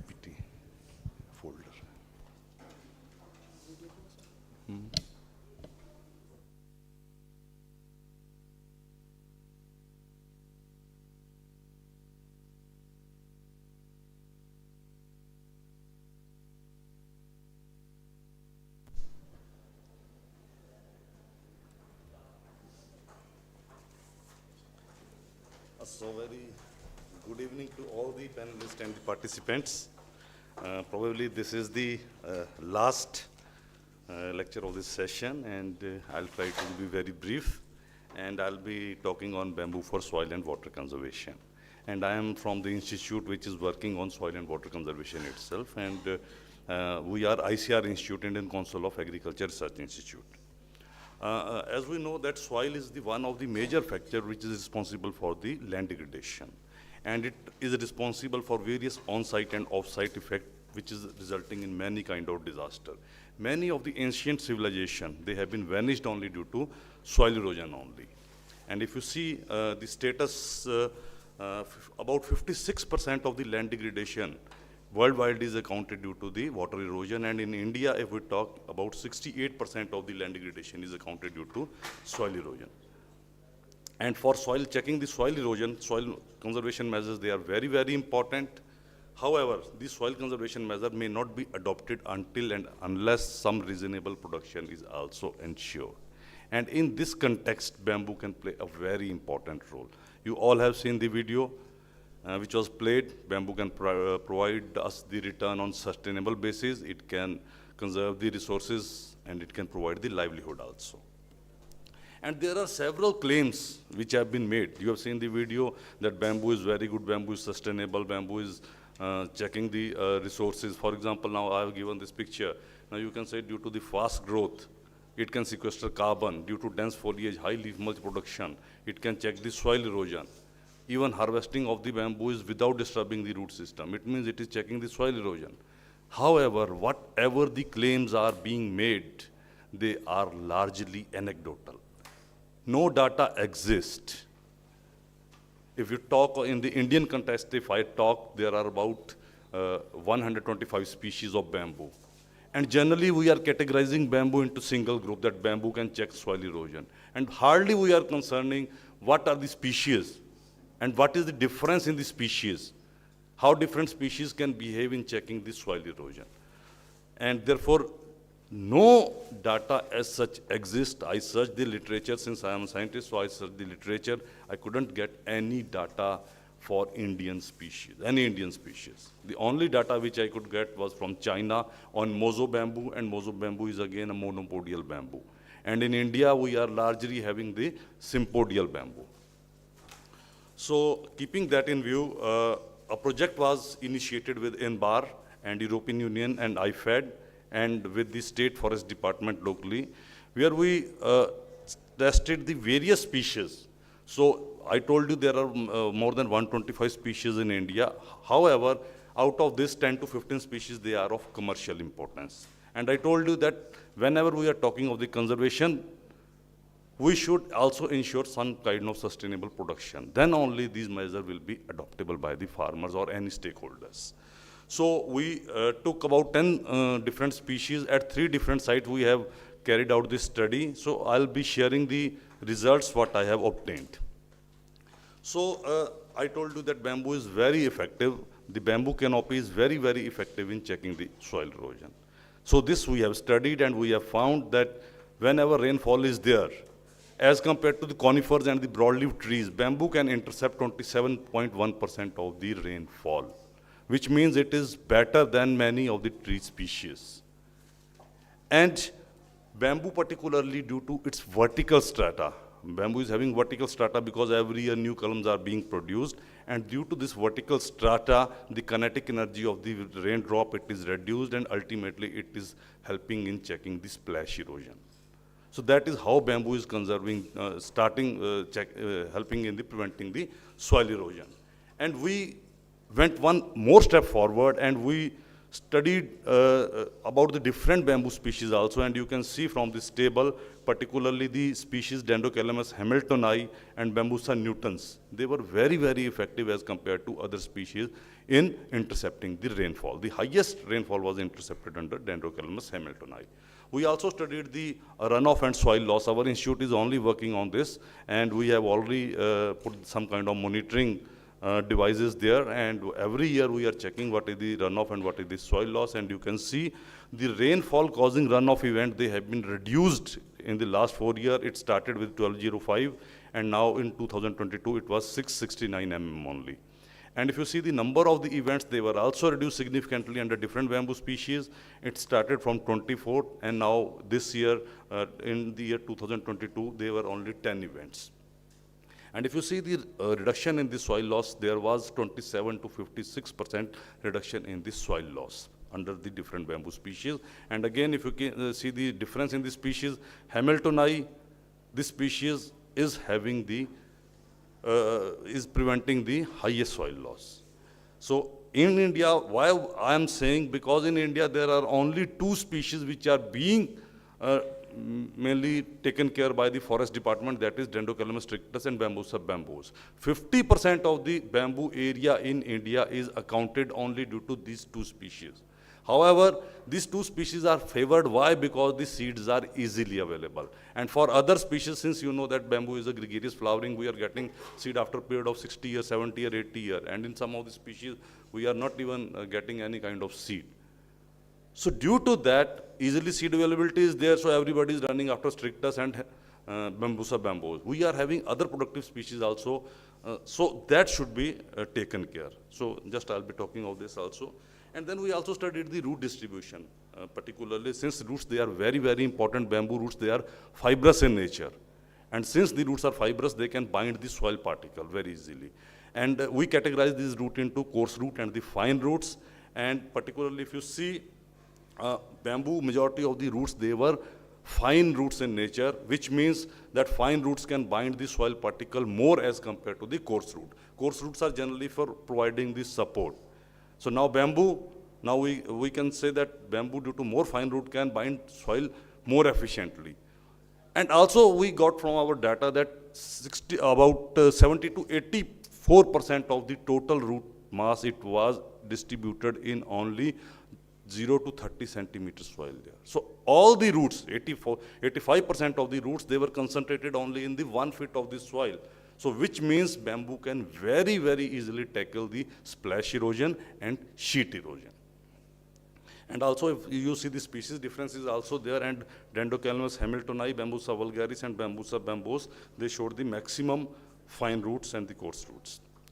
And particularly, we also studied the litter fall. You can see the litter fall, it varied from 8 ton per hectare per year to 12.5 ton per hectare per year. Now, all of you know that bamboo leaves, they are having this silica, due to which the decomposition is slow. And if decomposition is slow, it means it can act as a mulch and can stay on the soil for a longer period of time. So, and also the various research by the China, they claim that bamboo has the capacity to absorb the moisture 2.7 to 2.9 times of its dry weight. So similarly, bamboo is having fibrous root system, and it also helps in improving the hydraulic conductivity in the soil. We studied this in 6-year-old plantation and 12-year-old plantation, and it was seen that in 6-year-old plantation, the hydraulic conductivity, it improved by 2 times, and in about 12-year-old plantation, particularly if you see the Dendrocalamus hamiltoni and Bambusa nutans, in both these species, the hydraulic conductivity, it increased by 2.75 times, just only due to the addition of more roots. So it means more is the hydraulic conductivity, it means more water entry will be into the ground. It means bamboo, particularly the hamiltonized species, can contribute in groundwater recharge also. So soil physico-chemical properties, particularly organic carbon, nitrogen, phosphorus, potassium, they also improved significantly under different bamboo species in 12-year-old plantation. Under 6-year-old plantation, no significant effect was observed. It means bamboo will take some time, because initially 5-6 years is just only to build the rhizome system. And this is also we have studied. I told you that conservation measure cannot be adopted until they can give some sustainable production. Now you can see this is the biomass of the different bamboo species, and the highest bamboo biomass it was observed in case of Bambusa vulgaris, and it was closely followed by Balgua and nutans. And then all this data we used for calculating the ecosystem services. We divided the ecosystem services into provisional services, regulating services, and supporting services. And all these regulating services, they were further classified on soil erosion, water conservation, climate regulation. Supporting services, we made it to nutrient cycling and nutrient retention. And all these parameters was used for developing a kind of index. And you can see from this data that particularly the species Dendrocalamus hamiltoni, it was ideal for soil erosion and water conservation, while Bambusa vulgaris, it was good for climate regulation and nutrient cycling, while for the supporting services, Bambusa balgua was found to be the best species. And what we are planting, we are only going after strictus and Bambusa bambos due to easily availability of seeds. Now, this was all done at our research site. So we thought, why not to go to the field level also? We should validate our research in the field also. So we got to the forest department, and we planted one experiment with these two species, Dendrocalamus strictus and Dendrocalamus hamiltoni. And we use different kind of soil water conservation measures. We use the different rectangular trenches, semicircular trenches, V-shaped trenches, and we also put a plot without trenches which was made mainly for the comparison of that. And particularly, we've seen that, now you can see the soil moisture, it improved significantly under Dendrocalamus hamiltoni as compared to the fallow plot. About 45%, up to 45% improvement in soil moisture was observed under Dendrocalamus hamiltoni. Lantana, which is one of considered as the most invasive species in India. And you can see from the graph from 2014 to 2018, 97% of the Lantana growth was checked under the Dendrocalamus hamiltoni. Though under strictus, even a little more growth of Lantana was there, but ideally if you see under hamiltoni, this growth was checked. And you can see this is the soil loss, particularly if you see at the initiation of the experiment, the soil loss was about 21 to 22 ton per hectare per year. And after 4 years, the average is only 3 to 4 ton or 5 ton per hectare per year. And during the 5th year, it was seen that there was no soil loss was observed under this. And this is the picture. Now you can see 3-year-old bamboo, Dendrocalamus hamiltoni, and you can see no growth of lantana under bamboo, zero growth of lantana under bamboo. So bamboo is particularly this hamiltoni species. Now this is another, we have developed the silvipasture system for bamboo. This is mainly for the gullied land. So gully is one of the major problem. And in this, what we are doing in the gully beds, we are planting bamboo in staggered manner, and on the side slopes, we are planting the grass. And from the side slopes, we are getting the yield of 7 ton per hectare per year from grass. And after 7 years of plantation, we are getting 1,000 bamboo poles per hectare per year, and which is giving us a benefit cost ratio of 2.09. And this system is very, very effective in absorbing more than 80% of the rainfall. And when we started this experiment, the soil loss was 20 ton per hectare per year, and now it is only less than 1 ton per hectare per year. One more technology we have developed, because we are saying that prevention is better than cure. So particularly we say whenever we are going in any kind of watershed program, or wherever the problem of soil erosion exists, this soil erosion problem, it starts from the first order gully itself. And if we can check the first order gully, we can check the problem of any kind of soil erosion. So these are the live check dam which we have, we are promoting for the first order gullies. And in this, what we are doing, we are planting bamboo at a very close spacing of 2 by 2 meter.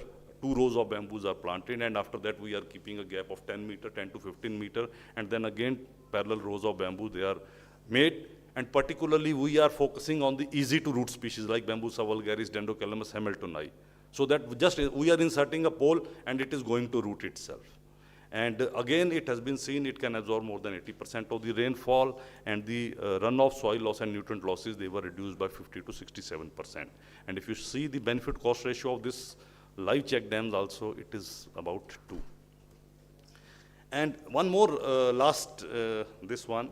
This is again, we have used these check dams. This is a low cost technology what we have developed for checking the soil erosion. Particularly in this, we are using the waste cement bags. We are just putting any kind of soil there, and then we are making a 3 row of these bags.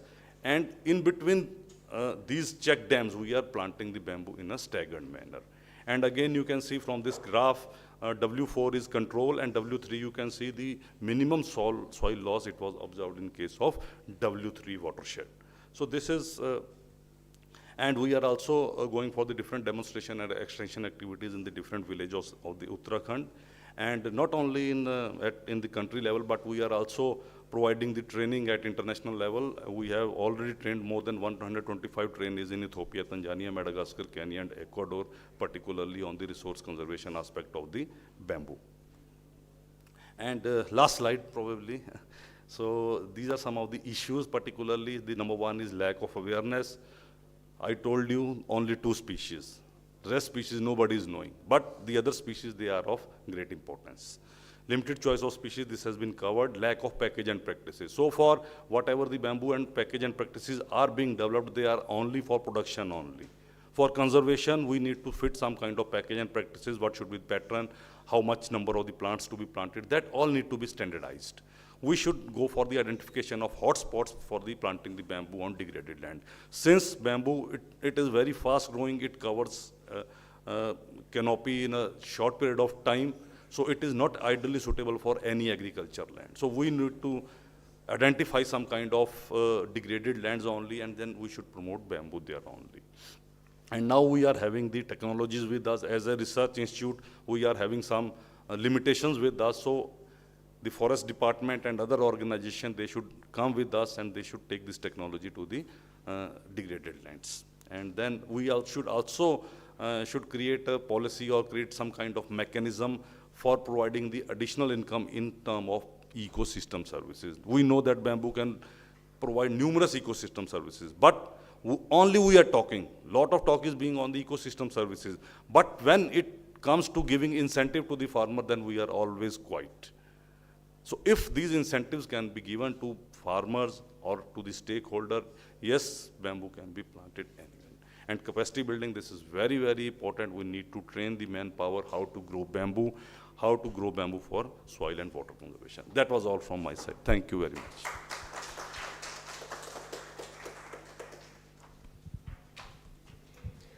Thank you so much for that very informative session and all the great work that the Institute is carrying out. I would like to thank everybody on behalf of INBAR and GIZ.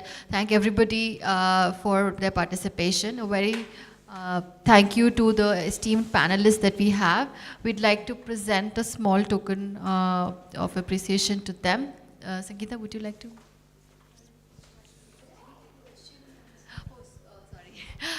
Do we have any questions or any comments from anyone? Yes, please.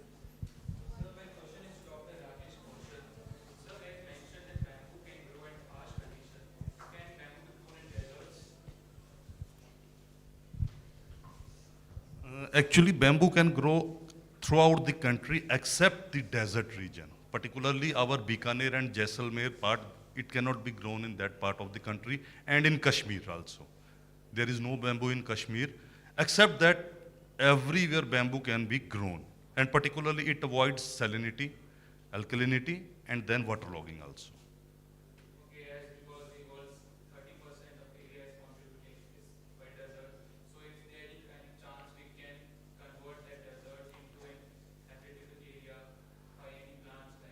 There are a number of plants. A lot of acacia species is there that are very suitable to the dry condition. Prosopis is there that is suitable for dry condition.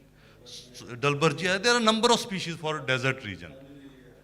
Because सभी species एक जगह नहीं जा सकती. Bamboo is having little bit higher water requirement. That's why we are saying whenever you have to grow, go with some kind of soil moisture conservation measure.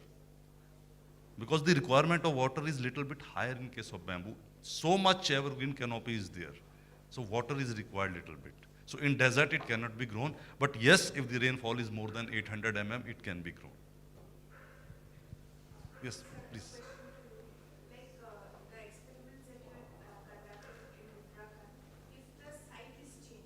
Yeah.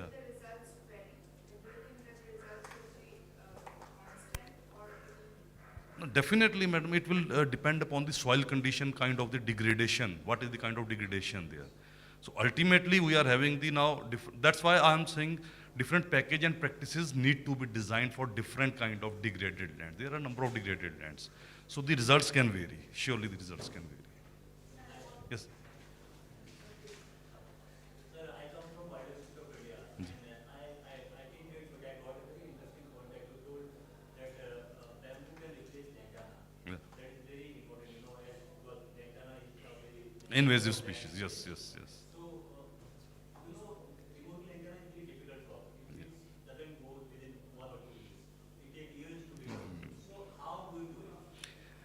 It is very simple actually. What the forest department they are doing, they are planting Dendrocalamus strictus. The leaf of the Dendrocalamus strictus, they are very narrow. Light can easily penetrate. And lantana, what they require, it is light demander species. Wherever the seed dispersal will be there, it will start germinating. If there is already lantana, can we plant bamboo there and it is successful? Definitely, we have done it in the same way. It is simple method. You just cut the lantana, put the rhizome of bamboo. If it can be planted with the rhizome, because the establishment will be earlier. And particularly, I am saying that species having broad leaf. Broadleaf means Hamiltonize one of the species which can be grown there. You put Dendrocalamus Hamiltoni rhizomes there, maybe in 2 or 3 years you are going to get this success. The example is in front of you. We have done on the forest department land itself. It is in Mednipur. In Timli forest range, it is near to Ponta Sahib only. That you can go, any time you can go. But lantana has been eradicated there. The only thing is, because lantana needs light. If you cut the light, it is going to. Okay. Yeah, lantana is very big problem. Yes. Maybe we can take some collaborative project also in near future where we can work on this issue. I think that is wonderful. Yeah, man, please.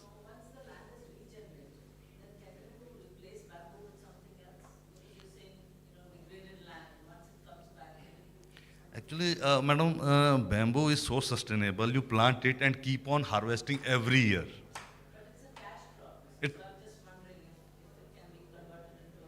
Yeah, it can be converted. That is not the problem. But again, if cash crop is that it can give more return than bamboo, then it is okay.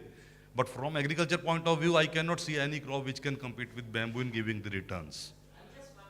Yeah, it can be done, but the rhizome they have to be removed with the help of some JCB.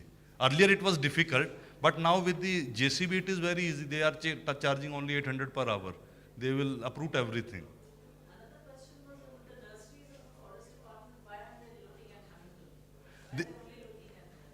Actually, the seeds only the seeds are easily available, and the forest department, they are having targets, madam. We are not having targets. They are having targets. They have to produce 1 lakh nursery, 2 lakh nursery. And by cutting, they cannot go for 2 lakh nursery. So that is the only thing. That's why they are, easy thing is only propagated by seed only.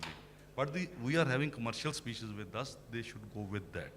And we are doing now, last year also, this year I think we have taken about 250 hectare area with the farmers. Now, little bit it is coming now. It will take time, but definitely it is going to come. Yeah. Yeah. Yeah.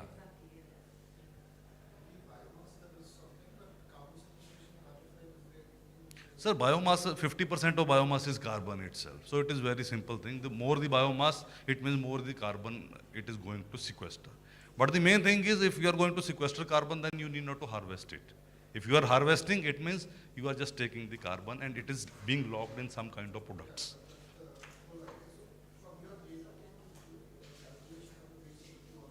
Yeah, we have already done, sir. We have already done, and all this, they have been published in some journals. I can give you the list. Sir, this is work only done here in Dehradun and nearby areas, and Gujarat also we have done some work.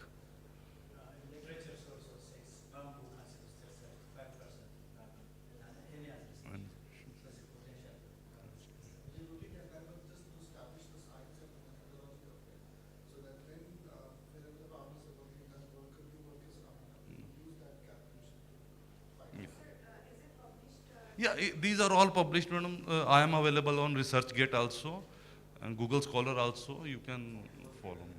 Yeah, and in slides also I have given the references. All has been published in.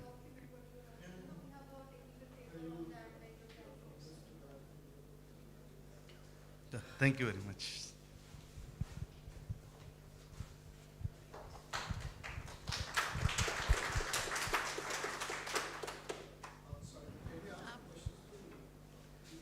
Yes, yes, please. I see that you have a lot of construction work which you have started on, but these are all low-cost houses. But have you done, let's say, the engineering structures using bamboo, or do you have any standards to that? Yes, bamboo is part of culture, and these typologies consider these cultural parameters. In the minister, we have a methodology of participate design, and it is incorporated to design of building, of housing.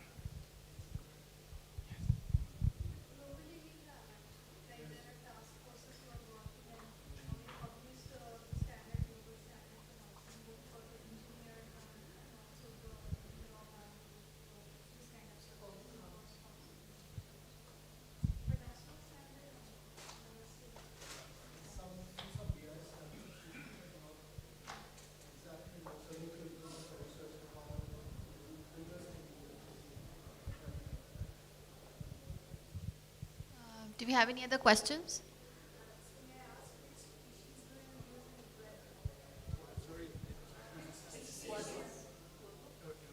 What one? Mustifolia.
Actually, we are doing research nationally that will introduce species because bamboo has a diverse benefit. Almost 10,000 benefits have been. Yeah. So each of them have different uses, especially some of them are for science, for food, some of them are for furniture, some are for charcoal. So we need to diversify the benefit using the bamboo for different purposes. So in that case, we are going to introduce research to test adaptability. Then we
Sorry, I'd like to interject that very interesting discussion. Maybe we can take it offline. Thank you so much for that very participative discussion. If we can, Sangeeta, if you'd like to present the certificates.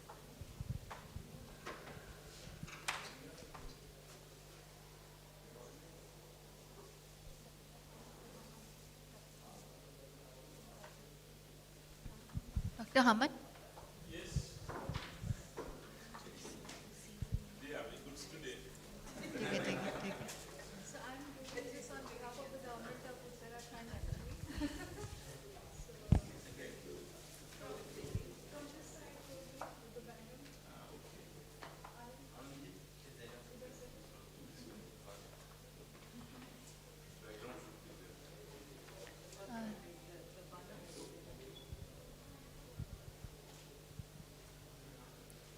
Nelly?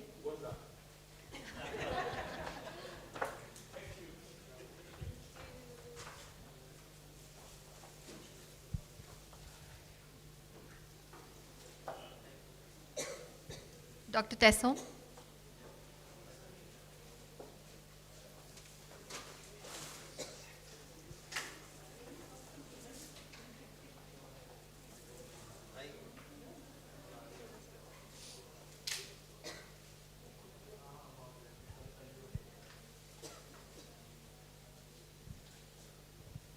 Esteban?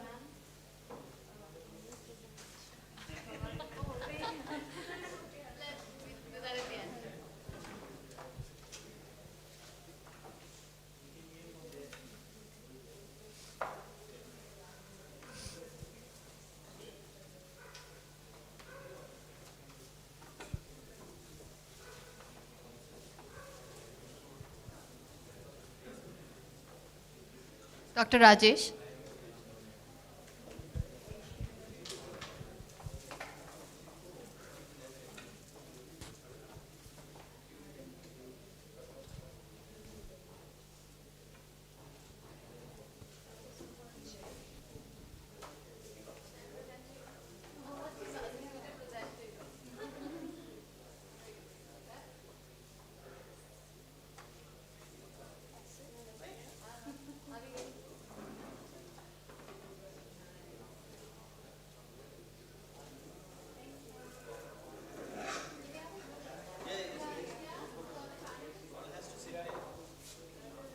Can we have a group picture here with the panelists, please? Thank you.